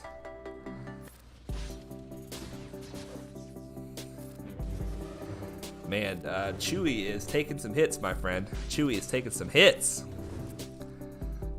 He's a tanky Chewie. I love it when people go all in on Chewie because it gives you so much time to refresh all your cooldowns. We could heal Spy with this ability, but I think we're going to save it for the beginning of the next fight. I don't know what we're getting into, but sometimes you get lucky in Galactic War and you get a fight like that. At number 6. Number 6 can wipe your whole roster if it's the right tunes. But sometimes you get a Cup and you can kill it real easy. Sorry, Kassir. I'm not a believer. I'm not a believer. I have respect. Okay? I have respect for the 69th Precinct and for Power 6969 Cups. But I am not a believer in the power that they bring to the table. Alright. We have a Boba Fett, and the chat is in the way, so I can't see. Okay, Consular, Mace. This is an interesting team. Because Boba Fett, his leadership, has part of it that applies to everybody, and that is the all-am allies deal extra critical damage, okay? But then he's got a part of his leadership that only applies to bounty hunters, and he is the only bounty hunter on the team. But his critical damage could make Vader deadly. So we're either going to kill Boba Vader or Vader Boba, one or the other. But these Jedi Honestly, with 3 Jedi on the team, it might be better to run Luminara's leadership, which is not that. Jedi allies gain evasion and recover health. Non-Jedi allies receive half of that effect. But who knows? I mean, if these are your 2 strongest characters on the team, I guess it makes sense to cater the leadership to them. But anyway, same team, same plan. This is our backup team. We run this team until we run into a fight that they cannot win. And then we run our main team, and that main team beats that fight, hopefully without any losses. And then we go back to the backup team. This team has sustainability. It gets the fresh purple protection every time, and it has a healer, Ahsoka, that if anybody goes all the way past their protection into their health, Ahsoka can help to keep them healthy. We're going to do the offense up to everybody. That gives offense up to everybody and does damage to everybody else. We're going to try going after Boba first and see how that works for us. We're going to put the buffs on Spy to give him more buffs to consume when he does his silent strike. We're going to wait a turn because we don't want a silent strike right now because it's not necessary to kill Boba. And we get ability blocked. Doggone it. That's alright. So we're not going to be able to use a silent strike this time, and he's going to actually lose all of his buffs because I waited 2 turns to use the silent strike. Anyway, Bastila can possibly stun with his ability. Let's try. Yes, Vader's stunned. Let's taunt with Old Ben. Now Spy's losing some health because of the dots, the damage over times. So we're going to get a heal with Ahsoka when we get a chance.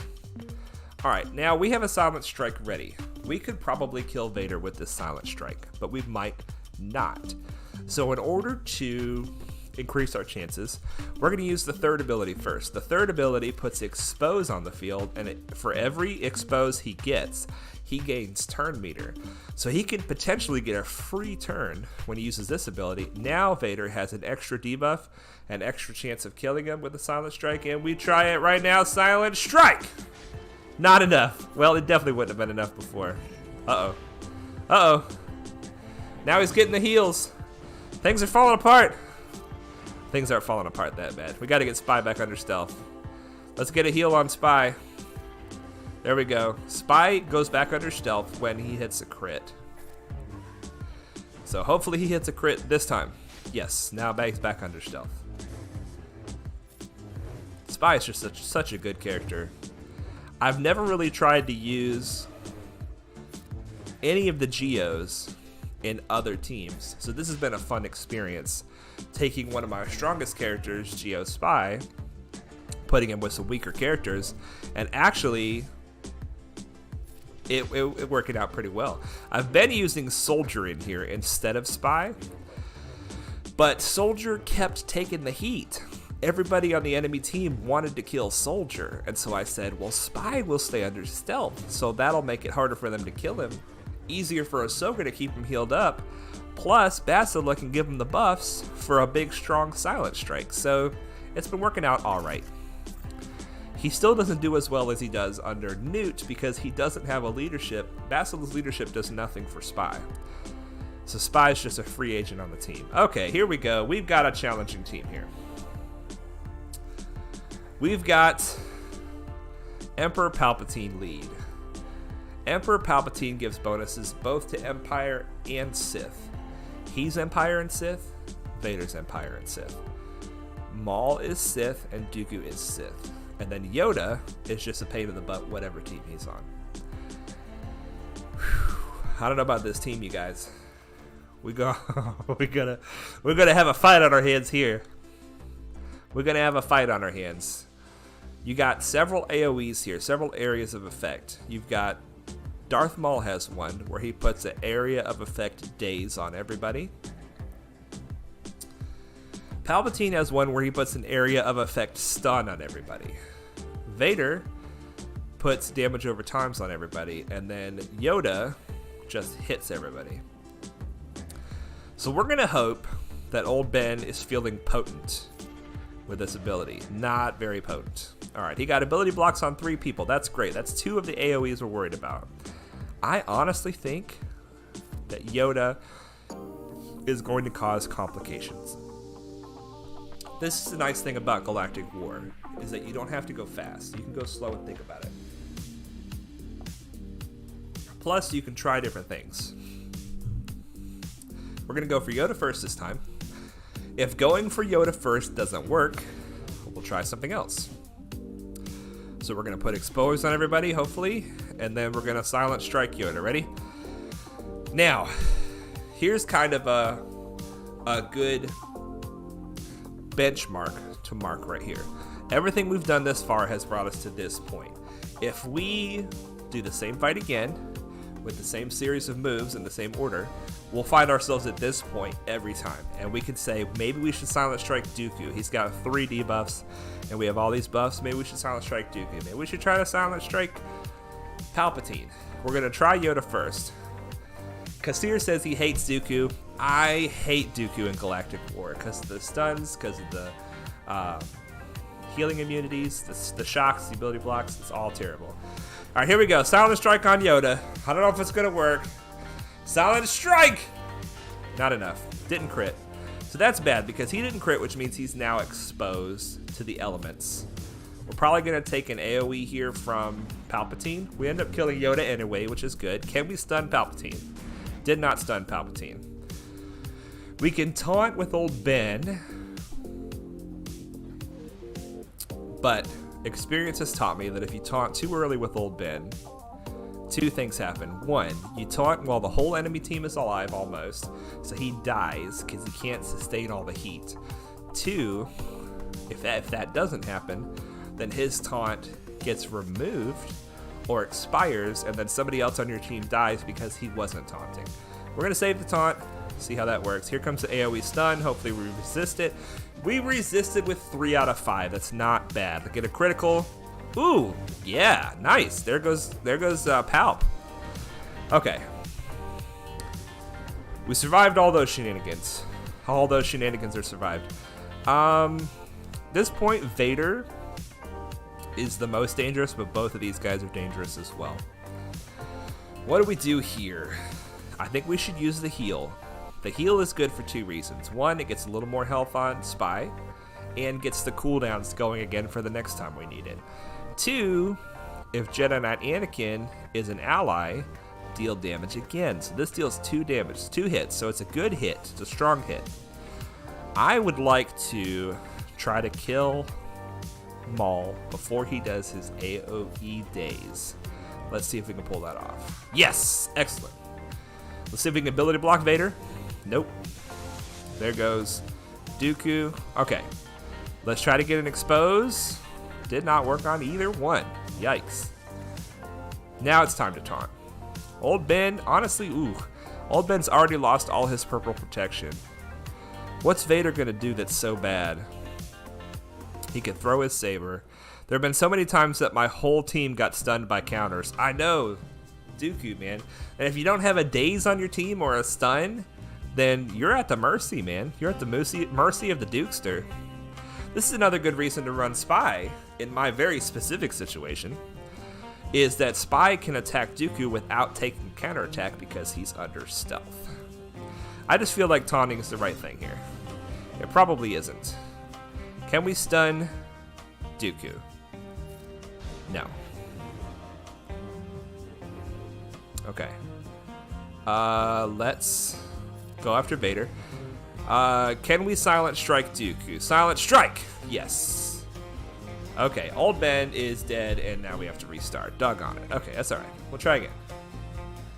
We'll try again. I kind of liked it up until the point where I killed Maul. I actually kind of liked it all the way through that point. Maybe instead of Silent Striking Dooku, I'll just try to go for Vader. Or maybe I won't taunt with Old Ben, but we know these 3 guys are going to take it, these 3 guys aren't. We're going to put the abilities on Spy. He's going to get a hit. He's going to do the exposes. Now we're going to Silent Strike. It's not going to kill him. He's not going to crit. Yada, yada, yada. Alright, basic with Ahsoka, and then AoE with Anakin finishes him off. Now we take a stun from... We tried to stun him last time. Did we try ability blocking him? It didn't work anyway. What if we taunt first? Let's try that. We're still going to take the stun. That time, these two guys got stunned and these three didn't. That's interesting. So a different set of people. Okay, let's get a heal on Palp. So far, this feels like it's going worse rather than better. Let's just try to go for Vader. We're about to take an AoE daze from Maul. Gosh, these guys are tenacious, man. Hopefully Maul won't kill Old Ben with the AoE daze. Old Ben's about to die anyway. I don't know why I'm still even doing this. Let's do it again. So, taunting early did not work. Let's try again. Alright. Alright. I guess it doesn't matter who I'm pointing at. The same thing's still gonna happen, yeah. Same thing. I mean, it went pretty well up until that point. This is a tough team. It's possible we're gonna lose somebody. These four get the exposed. Yoda doesn't. Yoda takes the hit but doesn't die because it's not a crit. Then Ahsoka weakens him and Anakin finishes him off. Okay. We tried to ability block and we tried to stun. Neither of them worked, so let's just ability block so we can save our special ability. We're not going to taunt. Now, oh, wow, that's a different outcome. I must have done something differently. So far, so good, though. It's like we don't have to taunt with Old Ben because they're going for Old Ben anyway.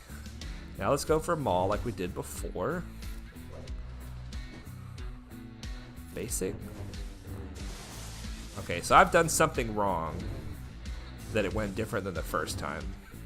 But let's just roll with it and see what happens. Staying under stealth. Anakin could hit with AoE, but he'd take a counter from Dooku. Okay.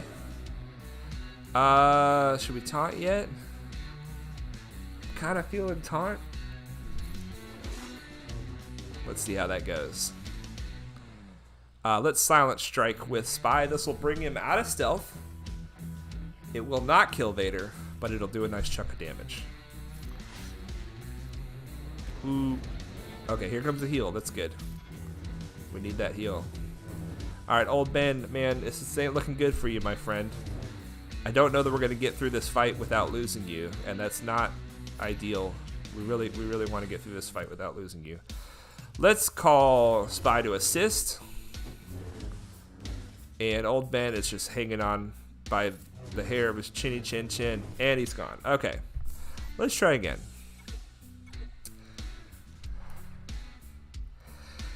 Yeah, the code randomizes the debuffs, Kassir, but if you do the same thing you did before, the exact same thing will happen. In Galactic War, however it's coded, if you do the exact same thing you did before in the same manner, then it'll hit for the same damage number, it'll crit or not crit exactly the same, everything will happen exactly the same. See, this is going to start exactly the same every time.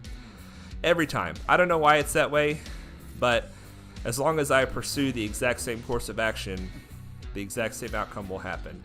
Which is how you're able to manipulate the Galactic War to eventually win, because you're able to quit whenever you want to, and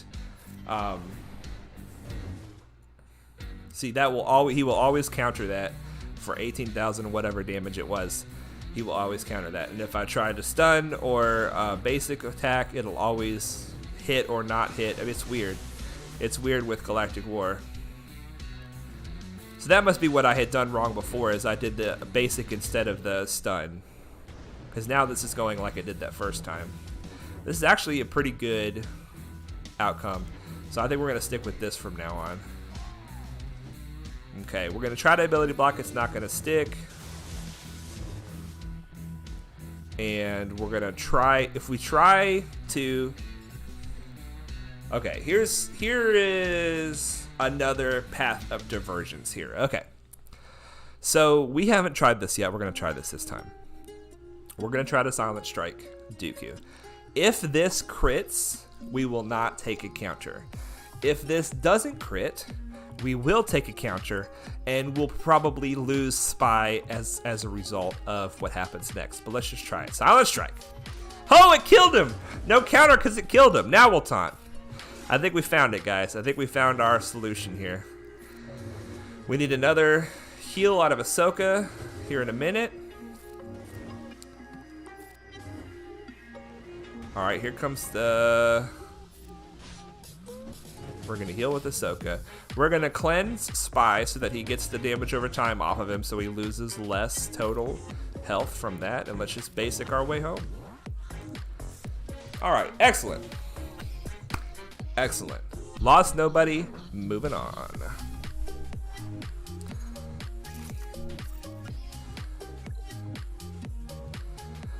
Alright, we have an interesting team here.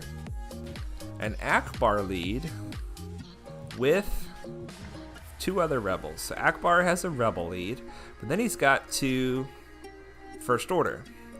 Akbar's lead is interesting. I've always loved it. I've always loved it. Akbar himself is not a good character, but his leadership is very interesting. First of all, 25 speed. It's fantastic. It's a great initial part of the leadership. And 10% tenacity, take it or leave it.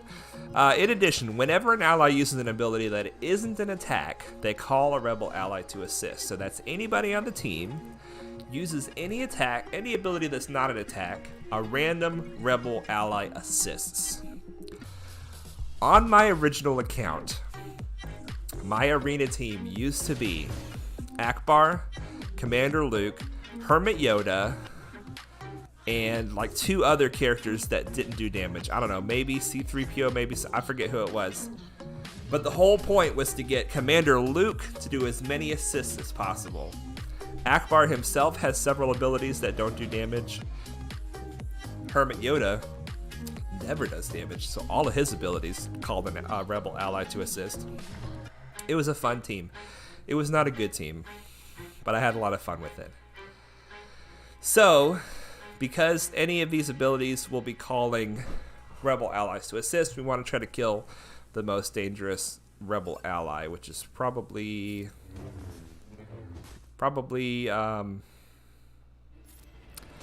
cannot think of his name. Chirrut. Probably Chirrut.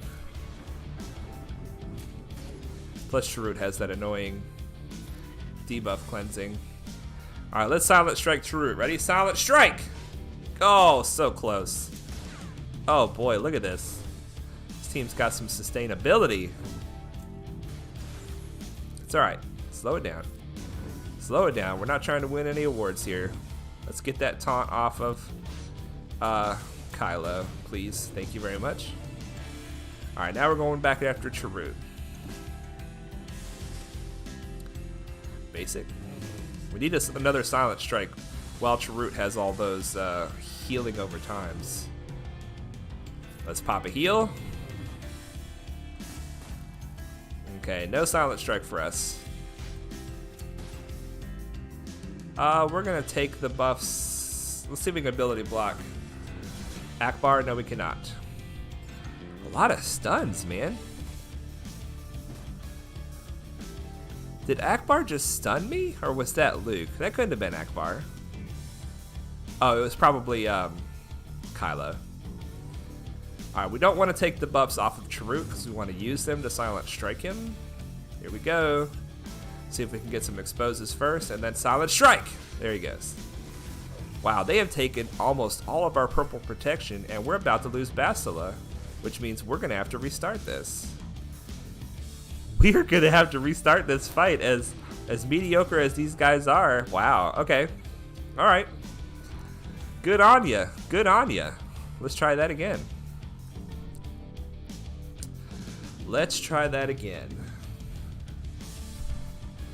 Yeah, Kassir, I've spent like 3 hours on this account on one fight in Galactic War. 3 hours of non-stop trying it all kinds of different ways. Even doing stupid stuff like attacking the wrong person, using the wrong ability stuff that's not good, just to reset the code into a different outcome. So it's like, I like everything up until this point, and now we're going to try 6 different things and see what happens. And then pick whichever one of those 6 is the most favorable, and then do that every time until you get to the next situation where you have to have a decision to make. Alright, so last time we went for Chirrut. That did not work very well. This time let's try going for Farm Boy Luke.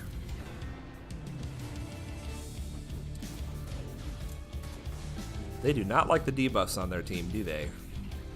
They just cleanse it all off. Alright, let's Silent Strike on Luke. Silent Strike! No crit. Alright, we got a taunt now. We got to deal with this taunt. Ahsoka doesn't have a turn for a while. Here comes Bastila with her Dispel. Excellent. Gosh, I really don't know. I honestly was not expecting to have to take this team seriously, but I think we're going to have to. We're about to lose Spy. There he goes. Wow. Alright, I'm hoping that if we bring in our good team, that we'll be able to mop the floor with this team without them doing much. Let's try this. Let's try this. Kassir says that's dedication. Well, it's a desire to never lose a galactic war because I need those green crystals to get my ships in order, man. I just do. Alright, we're going to try going after Chirrut again, but with the good team. Let's get a stagger on him. Excellent.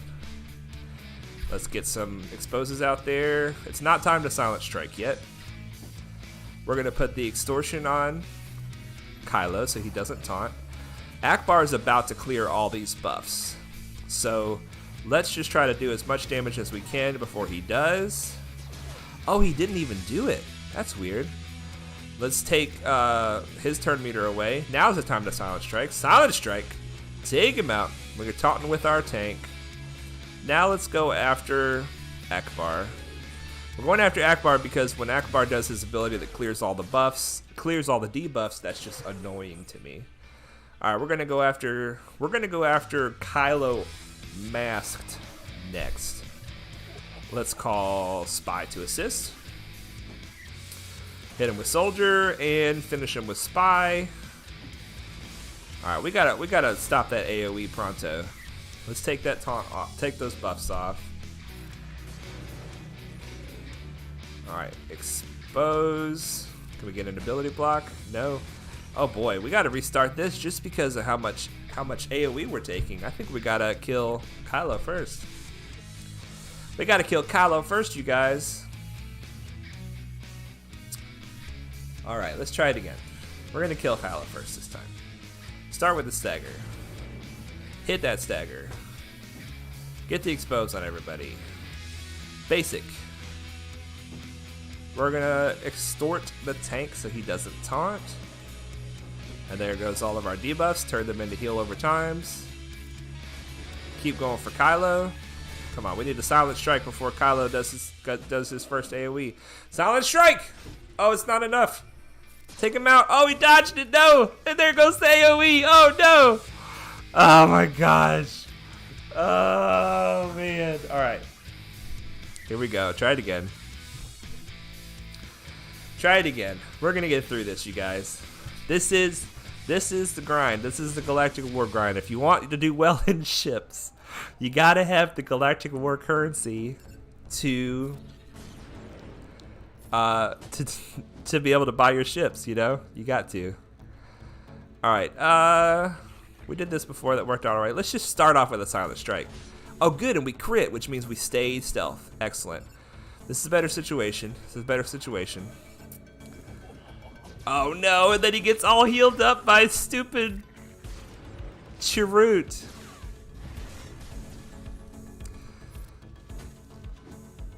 It's all right. Still going for him. Here comes the AoE.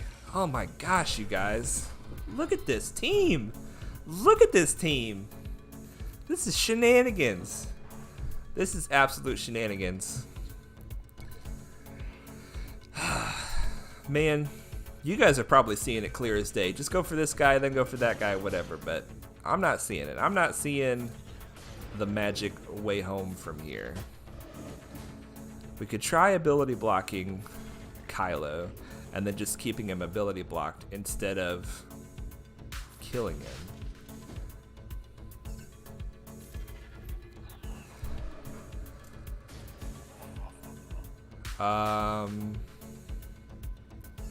Let's just see what happens if we try to kill Chirrut first, and then we go for Kylo second. Take some turn meter away. Silent strike him out of here. Now we're going for Kylo before he gets too many more of those AoEs off. Let's put the extortion on him. Can we ability block?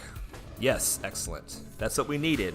That's what we needed, you guys. Now, don't silent strike the ability block off of him yet, Spy. We need to. Can we get another ability block before his turn? Come on, Poggle.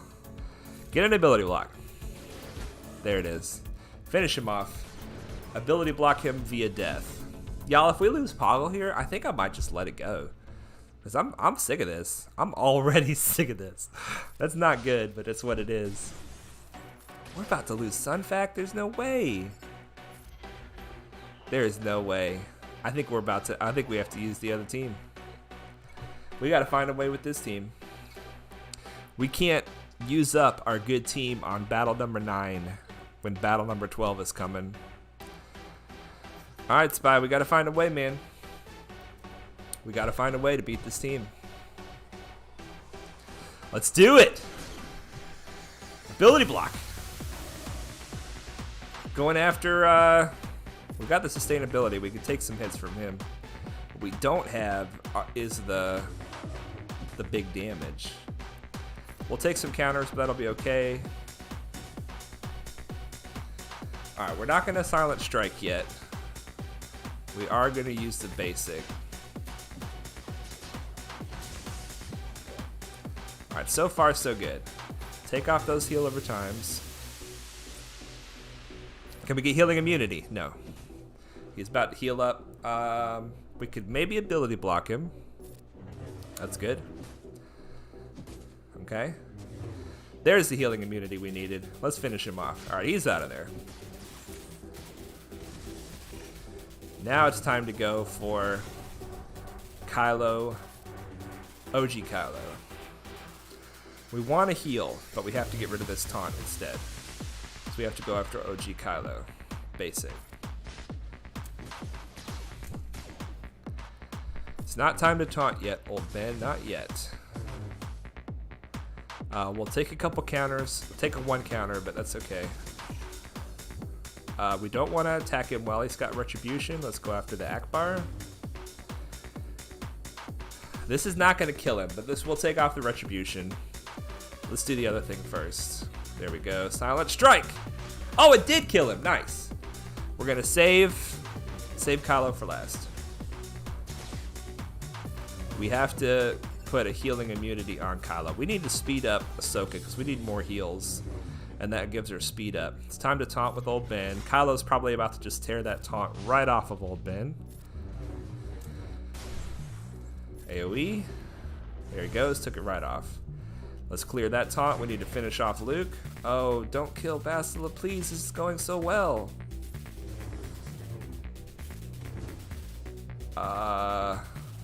Basic. And he kills Bastila. Doggone it. Alright.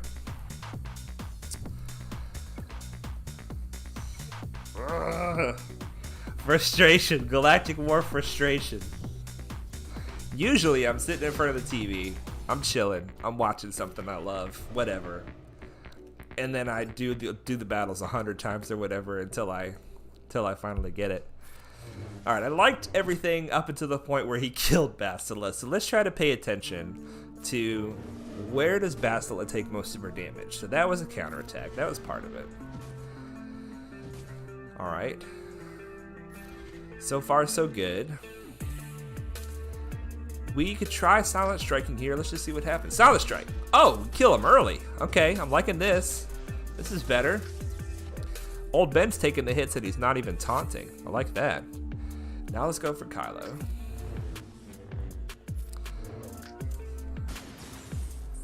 Basic? Nope. We're getting that AoE incoming anyway. Okay, that was a big hit on Bastila. That was a problem. That might have been one of the main things that caused her to die. We're getting stunned left and right, you guys. Excellent. Alright. AoE, offense up for everybody. There's their AoE. Expose first, and then Silent Strike. Oh no! I Silent Striked while I wasn't stealthed, but that's okay. It worked out. I stealthed again, and now we get a heal, and we're rolling. We are rolling. So maybe I taunted too early with Old Ben, because Bastila died. So let's see if we can wait a little bit longer to taunt with Old Ben. Bastila's like in the same situation she was in before. She's almost dead. One more big hit. Wow, now Anakin's almost dead. It's definitely time for Old Ben to taunt. Basic?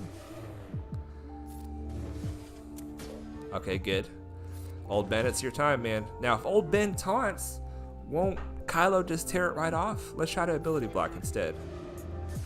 Hang in there, Bastila. Please hang in there. That's good. AoE, that was bad. Because now I'm taking that counter. Alright, basic with Spy. It's time to taunt Old Ben. Let's get a heal. We need that heal. Yes, yes, yes. Alright, so if Old Ben taunts, Kylo's just going to tear it right off, right? Yes. So there was no point in that. Silent Strike. That's something. We just got to spread out the damage as much as possible. Hit Bastila. That's okay. Can we stun him? Yes, that was clutch. Alright. Can we... Healing immunity, yes. But don't kill Anakin. Don't kill Anakin. Don't kill anybody. Alright, this is our only hope. Yes! Oh, man. Okay. Now everybody's wounded and broken. But that's okay, because they'll start off the next fight with all the purple protection. And that'll hopefully give me time to get their health back up. Oh boy. Oh boy. We got the Dukester. Dooku lead. Dooku lead, and it's annoying, and here's why. Whenever an enemy falls below 100% health, they inflict tenacity down and healing immunity on themselves. But we actually have an advantage here because a lot of us are not at 100% health right now. Even Old Ben. Now, Old Ben is at 100% health. But Spy, Anakin, and Bastila will not get healing immunity early because they won't go from below 100%. They already start below 100%, and it doesn't activate if they start below 100%. So hopefully we're gonna have a chance here. We're gonna go for Dooku with our big hits and our assists, but not with our regular hits. All right, let's start off with the expose. So I'm gonna hit Dooku because we're stealthed and he cannot counter. All right, this. It just feels like a good time to do this AoE ability. Let's try it and see. Obviously, we're taking the counter. Let's get a heal with Ahsoka. This is a big hit, so it's worth putting on Dooku. Excellent. Okay, so now Spy has gone up to 100% and then down from 100%. So Spy has healing immunity, but Spy also can dispel all the status effects on himself with his Silent Strike, and that's what we're going to do. That's going to take the healing immunity off of us and let us be healed. Silent Strike! Excellent. Can we stun Kylo before he taunts? No. Here comes the taunt. But there goes the taunt. Beautiful. Good job, Ahsoka. That dispel on basic is nice. Very nice. Alright, ability block. Offense down. Beautiful. Our team is already looking to be in better shape than they were when the fight started, which is great because it's unusual that we can use a Dooku lead fight to actually recover health. Now, there's no sense going for Kylo until we kill these two healers because Kylo is very difficult to kill by himself. And if he's being healed by healers, just forget about it. Forget about it.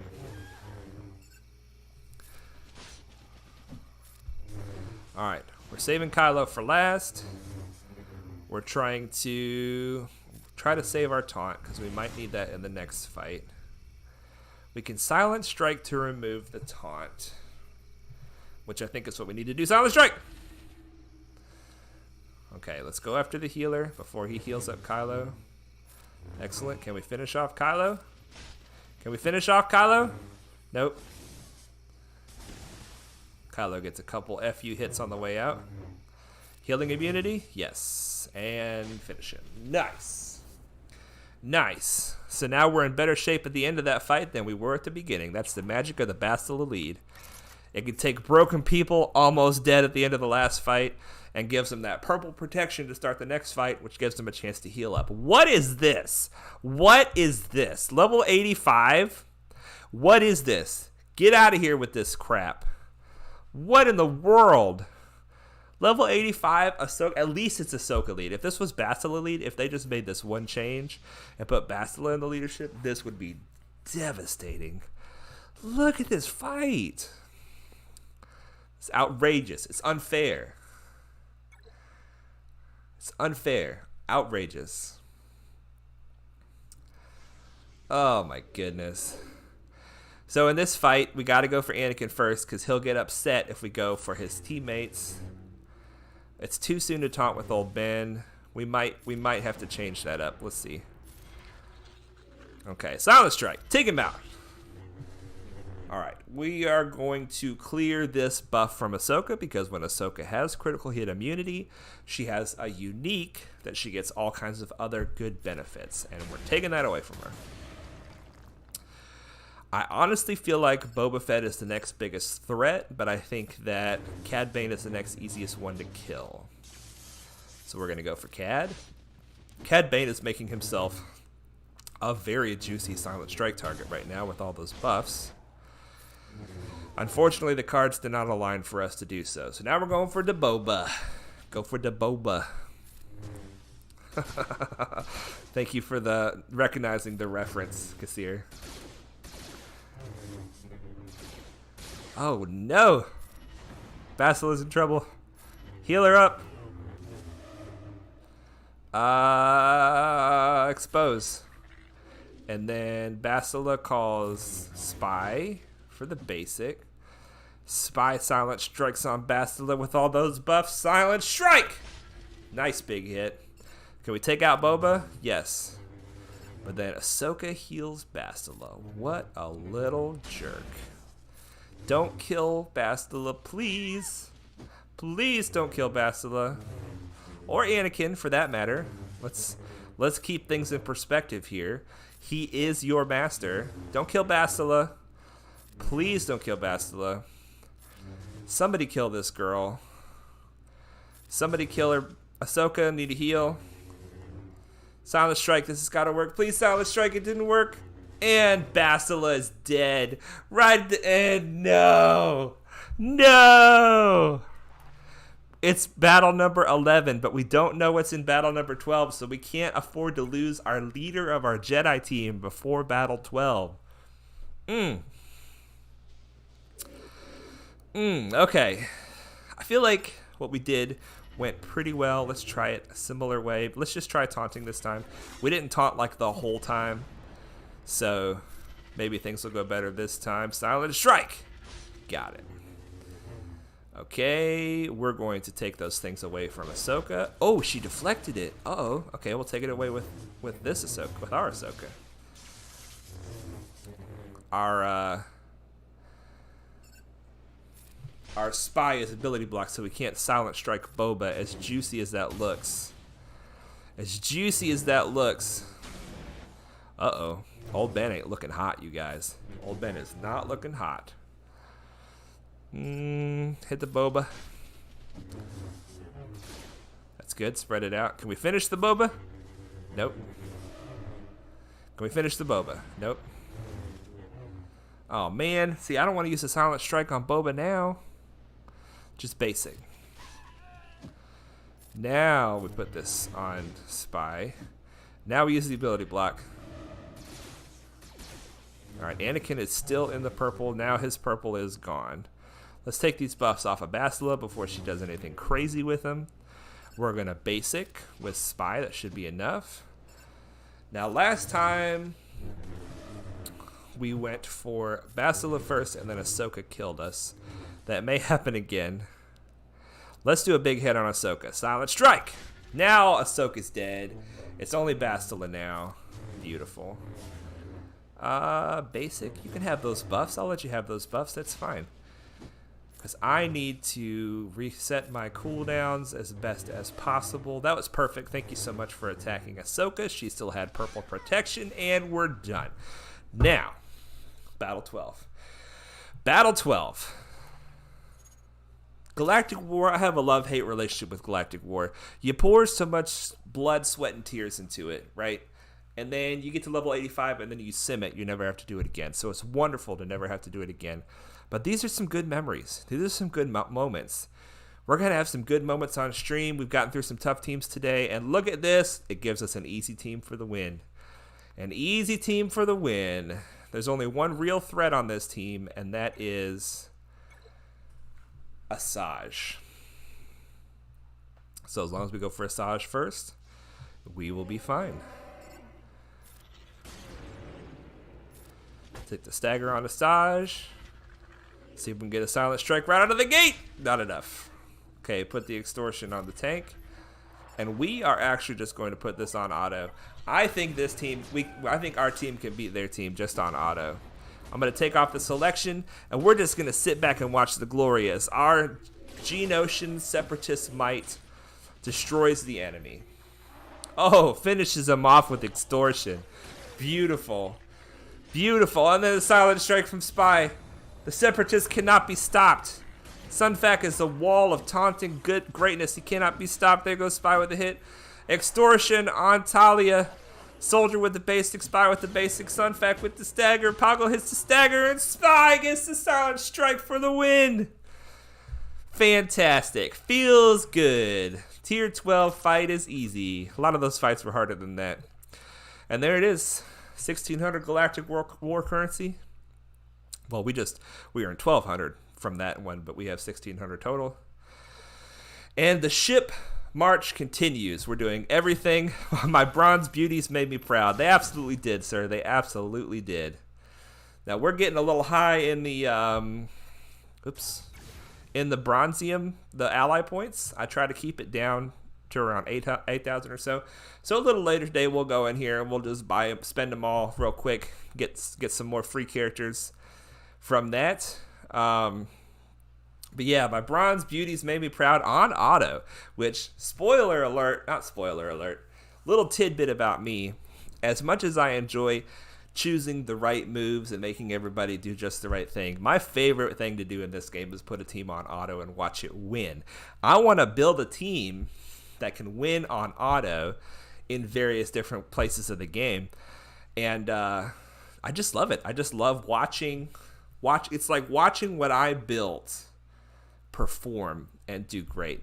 It's what I love. Controlling them is definitely the smart way to play this game, but it's not what I love. All right, so we've gotten 100 crystals from collecting our dailies. We're not going to spend those today. Those are for tomorrow. We'll get a little more from Squad Arena. Hopefully we'll get 100 from Fleet Arena, and that'll give us about 250 to start tomorrow. We had a lot to start today with, but tomorrow's not looking as hot. But that's the way the cookie crumbles.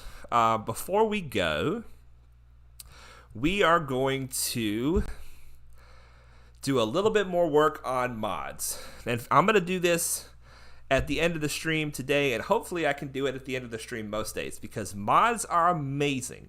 They are the best. They are how you make your teams fast and strong and hit hard and win. Mods are how you make your team win. But a lot of people don't like mods. So if you don't care about mods and you don't want to learn anything about mods, then this is the part of the stream where we say, thank you for joining today. I've been the free-to-play Padawan. You're amazing. But if you want to stick around and talk about mods a little bit, we're going to take about 10 minutes. We don't want to go crazy with it. We're going to work on some mods. We've got 5 million. We don't want to go below 2 million credits. Working on mods takes a lot of credits. All right. We talked about arrows before. I believe that we talked about triangles in the stream that we lost. We processed a lot of triangles, as you can see. We've locked several. We've gotten some since then, but most of these are triangles that we've locked. We can just talk about why we locked them. They're not all great, I'll tell you that, because we can't be super selective. But here's the thing, just back up a little bit. When you're working on mods, you want to only work on the 5-dot mods. So the first thing you want to do, you want to go into your cell screen. You want to go down to click 1, 2, 3, and 4 rarity. And that'll bring up all of your mods that are not 5-dot mods. And then you select them all and sell them. If they're not 5 dots, get them out of here, okay? Then, what I like to do is I like to work on mods one shape at a time. It limits how many are in front of you, and it feels less overwhelming to work on just a few mods rather than like a million. So when we lock the mod, that means we don't want to sell it, at least for now. We can always unlock a mod later, like this, and then you can sell it. But when we lock it, it means we don't want to sell it. We locked this mod because it's a crit damage primary, and it has speed in the secondary, okay? That's the long and short of that. We always want speed in the secondary, always. With almost every mod we keep, it's going to be because it has speed in the secondary. Eventually, the dream is to have 15 plus speed on every single mod on almost every single character. That's the goal. The best mods are going to have 25 plus speed, or at least 20 plus speed. But 15 plus speed is a reasonable goal to say, I want my mods to be that fast. It'll take years to accomplish that goal, but it doesn't happen unless you process the mods that you receive. If you receive 100 mods, you will probably keep 5 of those 100 mods. So you need to have a lot of mods coming in order to get good mods. Get rid of 95 of them, keep 5 of them, and then you upgrade them from there. Says that while you have an equipped mod with no speed.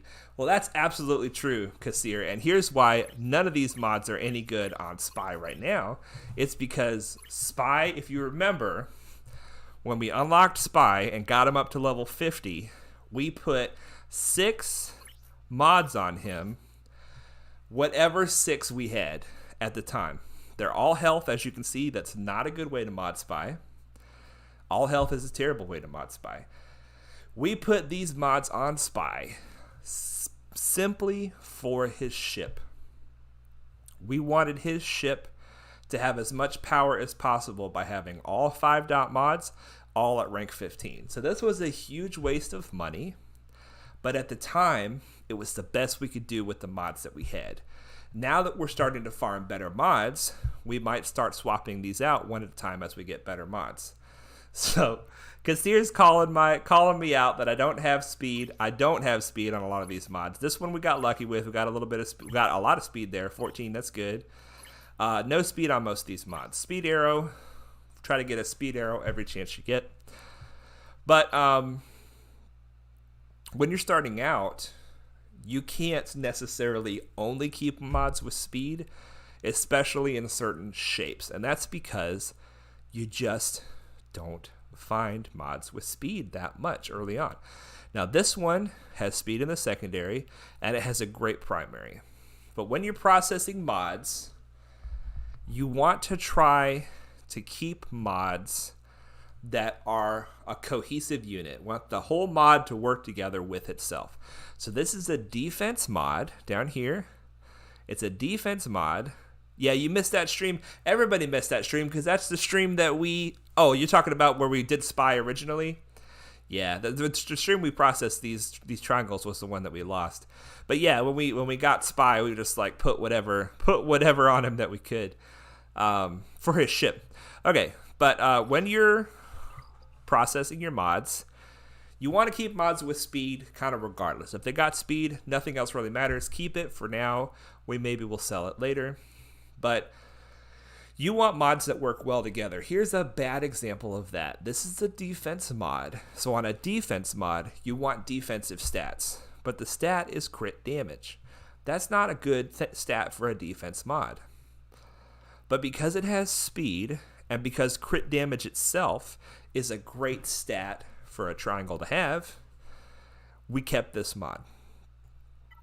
Here's another crit damage mod that's defense. Now this is even worse because there's no speed, but we just need some crit damage mods early on because we don't have a lot to choose from. Here's an offense primary with speed. That's good because it works with speed, but it's not good because it has defense and health on an offense primary stat. This is another example of a bad, it doesn't have a cohesiveness. It doesn't work together. The primary stat and the secondary stats do not work together. When you are looking for great mods, you're looking for mods that work well together. Here's another example. It's offense, which is great. It's speed, which is great.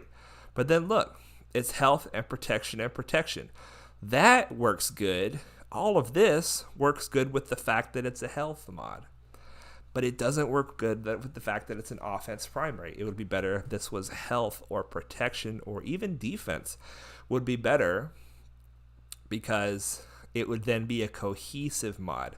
So you see that we're keeping some things that are good. You know, offense, that's a good primary stat. Speed, that's a good secondary. So we're locking it. We're keeping it.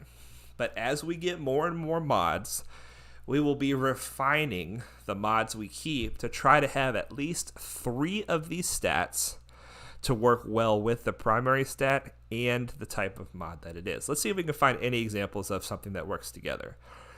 So here we go. A health mod with a health primary and speed and defense showing. All of this works well together. This is a good mod. Let's see what happens when we level it up to 12. What other stats we get? Okay, so here we have 3 stats that work well together. Speed, health, defense. All of this works well together except for offense. And honestly, a little bit of offense is never bad to have. So this is a great mod. I'm going to say it. This is a great mod. We're very happy with this mod. So this mod will probably go on somebody pretty quickly. Anybody that we're trying to put health on, we got health here, speed, offense, and then defense. This is a good tank mod. So anyway, we went through here and we decided what mods to keep. Here we go. This is terrible. It's a defense mod with crit chance primary. You're probably never going to want to put a crit chance primary on anybody that you want a defense mod on. But it's got speed. It's got speed, you guys. That's enough right now to hang on to it. Here we go. Here's a mod that works great together. Look at this. Defense, health, tenacity, speed, and protection. All of this whole mod is all working in the same direction. I want you to stay alive. That's what this mod is saying. Stay alive, stay alive. Don't get debuffed. Stay alive and go fast. It's good. So anyway, that's why we kept the mods that we kept. This is another example of a mod that mostly works well together. Defense, protection, defense, health. And then crit chance is kind of a wasted stat on this mod. Plus there's no speed, so it's not ideal. But anyway, we're going to move on. We're going to move on past the triangles because we've already processed those. We're going to talk about the crosses. I said 10 minutes. It's probably been more than 10 minutes already, but we got to process some of these. Okay. So, as a reminder, when you are processing your mods, you need to know what the primary is, what the secondaries are, and whether or not they work together. Okay, so here we go. As a gold mod, it shows the primary and all the secondaries. Okay? It's a defense mod. In fact, we're going to simplify this. We're only going to look at defense mods. Okay? That way, it doesn't get as convoluted. It's a defense mod, so we're looking for defensive stats on this mod. Potency is generally an offensive stat. We have health, defense, and health. These are all defensive secondaries, so that's good. But because the mod is a potency mod with a defensive mod type, we're going to sell it. It's not a defensive stat in the primary, and there's no speed to redeem it. So here we go. Another potency mod with no speed in the secondaries. It's a defensive mod, so protection, protection, defense. Those are great for a defensive mod. But the primary stat is really what defines the mod. The secondary stats are just that. They're secondary. They have less of an effect on the mod, less than the primary stat does. So because the primary stat does not go with the type of mod that it is, and there's no speed to redeem it, we're going to sell it. Okay, so here we go. We have another same situation, same exact situation. Again, these are great for a defensive mod. Great secondaries for a defensive mod. But there's one secondary that's not showing. And like I've said many times, every time you level your mod up 3 times, something wonderful happens. Now look at this, you guys. Defense, protection, health, health. This is great. This is great secondaries for a defensive mod. But the primary kills it. The primary kills it. Somebody out there can probably tell me where you could use a defense mod with a potency primary, but because there's no speed to redeem it, I'm selling it. I'm selling it. It's out of here. It's gone. Here we go. Protection. Look at this. This is already shaping up to be a great mod. Defense, type. Protection, primary. That's a defensive stat. Defense and protection. That's fantastic. Those are defensive stats. So let's level it up to 6. If we level it up to 3, we'll get another secondary. Let's just do that. Just to show you guys. We get an additional secondary that shows potency. That's kind of a waste. And then speed. Beautiful. This is a great mod. This is a great mod. So we've got speed, protection, defense, protection, defense. So we're going to level this up to 12. We want to see what it hits. Unfortunately, it hit the potency and it hit the protection, which isn't that bad. But we're definitely keeping this mod because it has the potential to get more speed, more protection, and more defense. So that's a winner. Tenacity on a defense mod, potentially good. Let's see. No speed. So there's no speed, and there's only 2 more defensive stats. 2 of the stats are offensive. 2 of the stats are defensive. It's a confused mod. It doesn't know what it is. We're selling it. You got to know who you are if you're going to stick with me. All right, now here we go. We know we don't want a potency mod with a defensive primary. We know that. But there might be speed to redeem it. There's no speed. No speed to redeem it, and once again, it's a confused mod. It's got offense and crit chance. Those are offensive stats. They go with the potency. It's got protection and defense. Those are defensive stats. They go with the type of mod that it is. It doesn't have any identity, so we're selling it. We're getting a lot of potency mods, you guys, for defense. It's not good. It's not good. Sell it. No speed. We're selling it. Offense mod on an offense primary on a defense mod. That is not cohesive, right? It doesn't work together. But we only have health, defense, and speed. Those are the only kind of mods we have right now.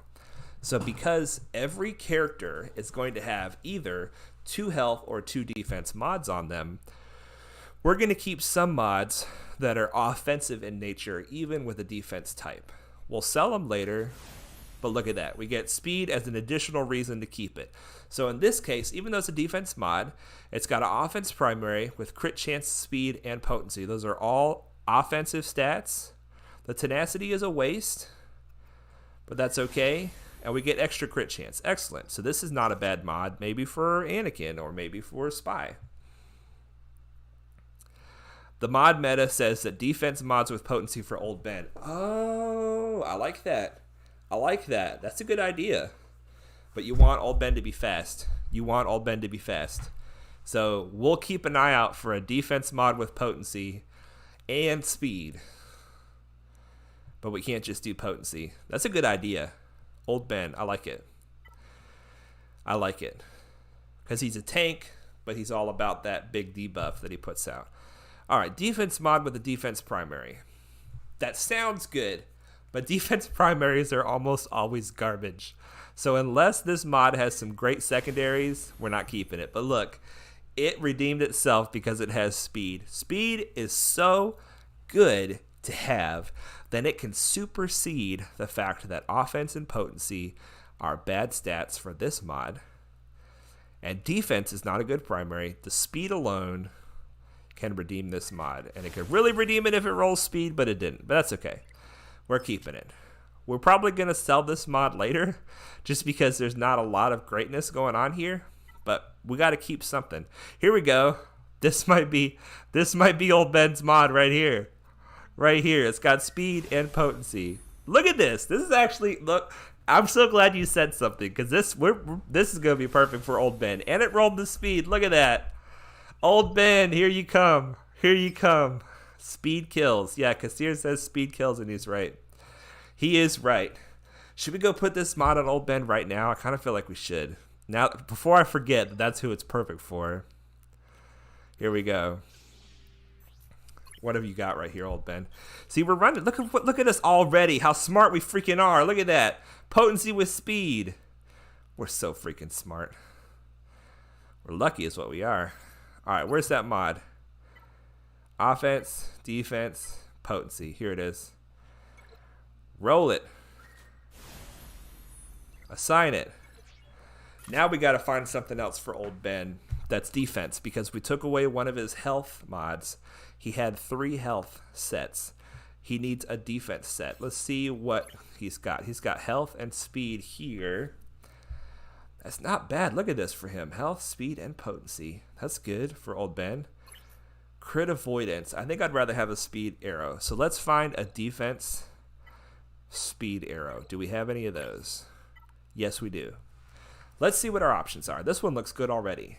Potency, health, and defense. That's good. Let's see if there's anything better. Well, that's a protection arrow. This is a speed arrow. Let's see what it even has. I don't even know what this has. Protection, defense, and health. Those are good for him. What does this one have?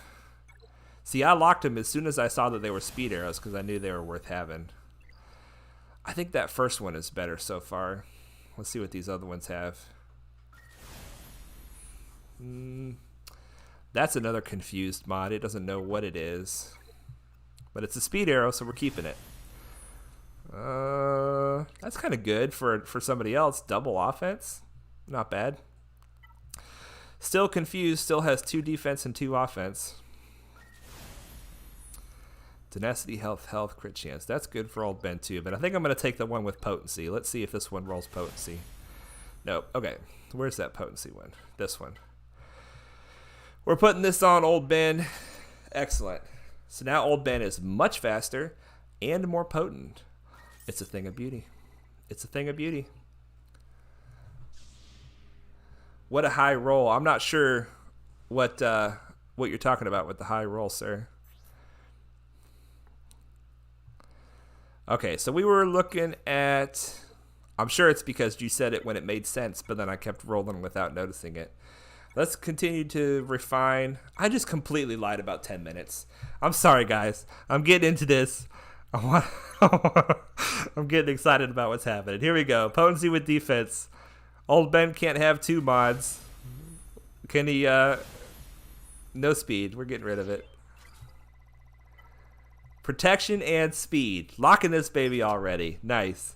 Let's see what it ends up rolling with the secondaries. And it rolled speed. Nice. Look at that's a good mod. Look at that's a good mod. Protection, health, speed, protection, defense. God, yes. The potency speed mods.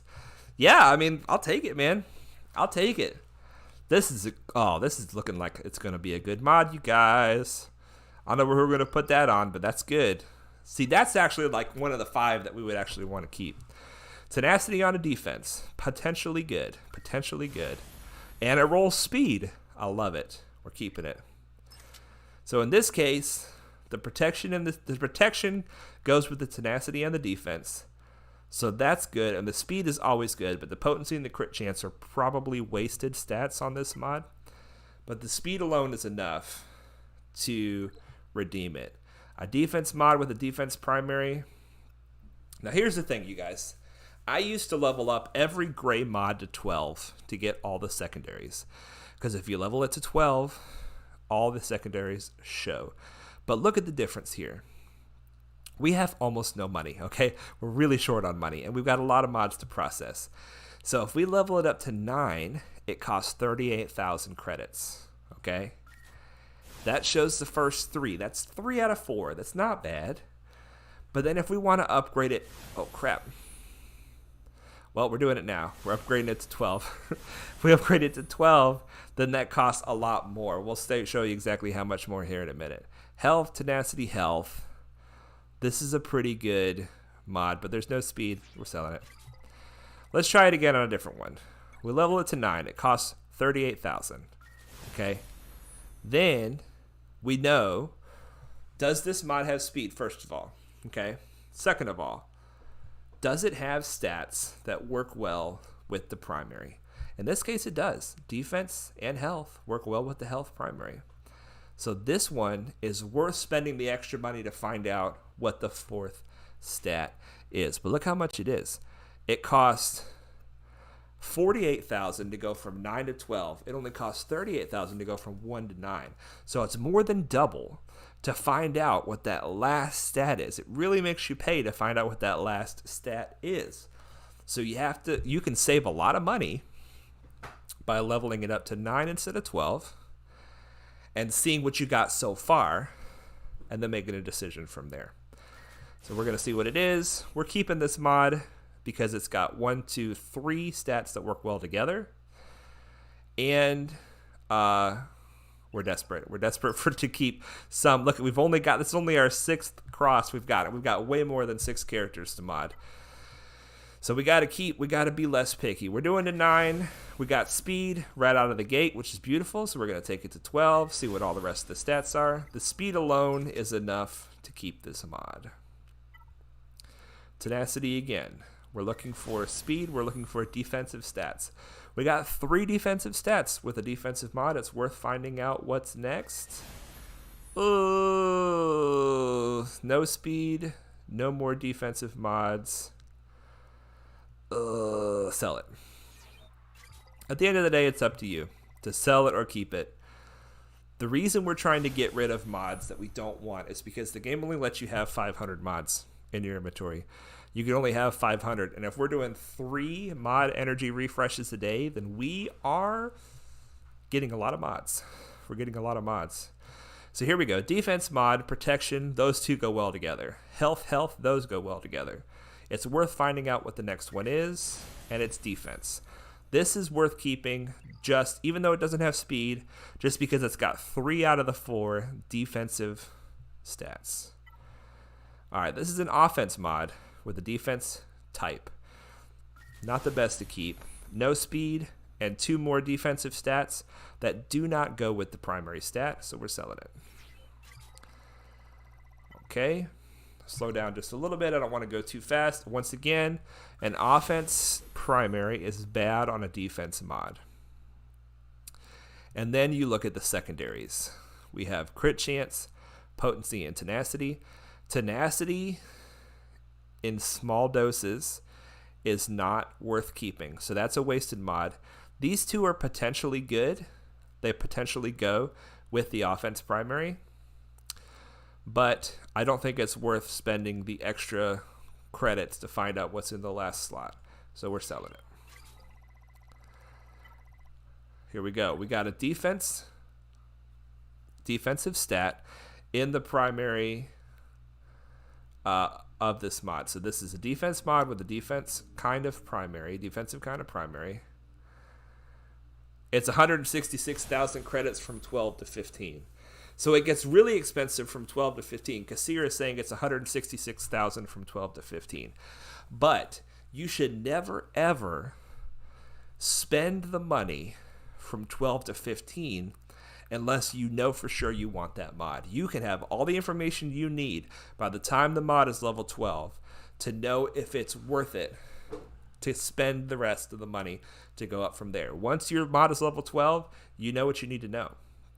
See, this mod is level 9, and we already know that it's got 2 out of the 3 defensive stats. It's worth finding out what the next one is. All right, so this is a confused mod. It's defense, offense, no speed. I hate it, but we're selling it. So I'm going to save the money. Look at that.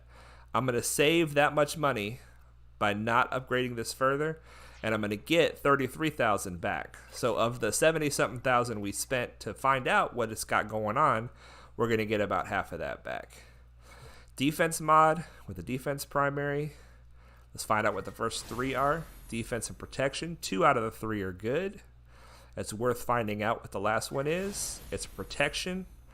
I think this mod is worth keeping. We'll probably end up selling that one later. But for now, we're keeping it. Just because so many of the stats work well together. Boom, here we go. Speed, tenacity, protection. These are all defensive mods. Unfortunately, it's got an offensive primary. That's good normally, but it's bad on a defensive mod. It's still worth keeping. So we're going to level it up and see what it's got. We're going to lock that baby. It's worth keeping because of the speed. The speed alone can redeem a bad mod.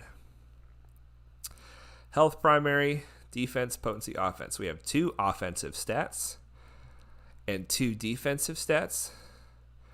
So because it's a confused mod, it doesn't know what's going on, we're selling it. Alright, we're going to make it through the rest of these defensive crosses, and then we're going to call it a day. Level it up to 9. We find speed. Speed, offense, potency, crit chance. These all work well together. The fact that it's a defense mod at this point doesn't really matter because it is acting like an offensive mod, and so that's how we're going to treat it. It is an offensive mod. We're going to put it on a character that needs offense. Okay. Protection, health, defense. 3 good stats. It's a really bad percentage. I think it can get above 1%, and it's at 60%. That's really bad roll on it. But it's still worth finding out what the last one is. 2 offense, 2 defense. It's a confused mod. We're selling it. All right, here we go. Defense, primary. 2 offense, 2 defense. It's a confused mod. We're selling it. We don't want mods who don't know who they are. We want mods who say, I know who I am, and I know what I'm here for. All right, so here we go. Tenacity, defense, protection. These are all defensive stats. We have crit chance, which is not a defensive stat, but that's 1 out of 4. 1, 2, 3, 4. 1 out of 4 does not follow. So it's worth finding out what the last one is, and the last one is defense, okay? So this one's worth keeping. No speed on it. Like I said, later on, we want all of our mods to have speed. But early on, we just cannot commit to that level of elimination. Speed and health on a protection primary. That's a good mod. That's a good mod. And defense. Nice. Nice. Beautiful. This is potential to be a great mod. That has the potential to be a great mod. Okay. Number 9. Look at this. 3 defensive stats on the offense primary. No speed to redeem it, so we're selling it. Just as a quick reminder, the primary defines the mod. Everything else is rather secondary.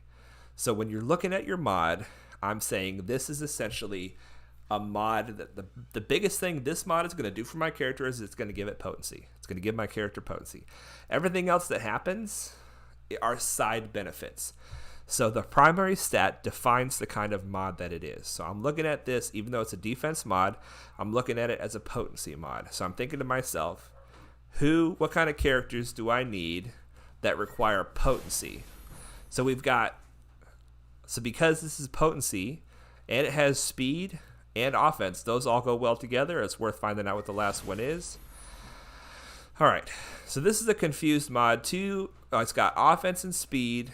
Well, it's really just got the one thing. It's got the offense, that's offensive. Potency is offensive. And then protection, speed. These 3 kind of go together with the type of mod that it is. These 2 kind of go together with the fact that it's potency.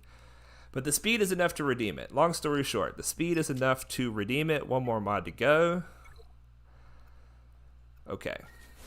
And speed, beautiful. I love it. I love seeing speed. So we actually found several mods worth keeping, and we processed a lot of mods. Fantastic. Fantastic, you guys. So that is our mod section of our stream, which took a good bit longer than 10 minutes. I think we're looking at about 40 minutes on mods there. But anyway, it's been another beautiful day today. We reached level 70 in the stream today. We had 2 wins on the squad arena. we were able to finish our galactic war. We had a fail in the ships, but we're still fighting tooth and nail there. We're working on our ships, you guys. Working on our fleet, trying to do as well as possible in the fleet arena. Oh, I said we were going to throw Ahsoka up another level. Let's do that. 100,000. And I also said we were going to take that money and put Sunfek up to our current level, which is now level 70. Can we do it? Yes. And let's do it with Vulture Droid as well. Stay on top of it, you guys. Ooh, and he has an ability. Let's go back in and throw that up.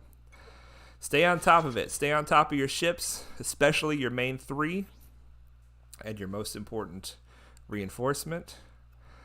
All right, so we're keeping a baseline of about 500,000 credits for whatever we might need in an emergency. And there we go. There we go, you guys. So here we go. I want to remind you guys that I stream every Monday and Thursday from 11 a.m. Eastern to about 1 p.m. And let's see here. That's it. It looks like we've been out of music for quite some time. I apologize for that, you guys. I was losing track of what was happening. But anyway, remember that there is something about you that makes you special, and this galaxy wouldn't be the same without you. I am so thankful that you guys are coming along with me on this journey. Thank you for watching, and we'll see you guys in the next video.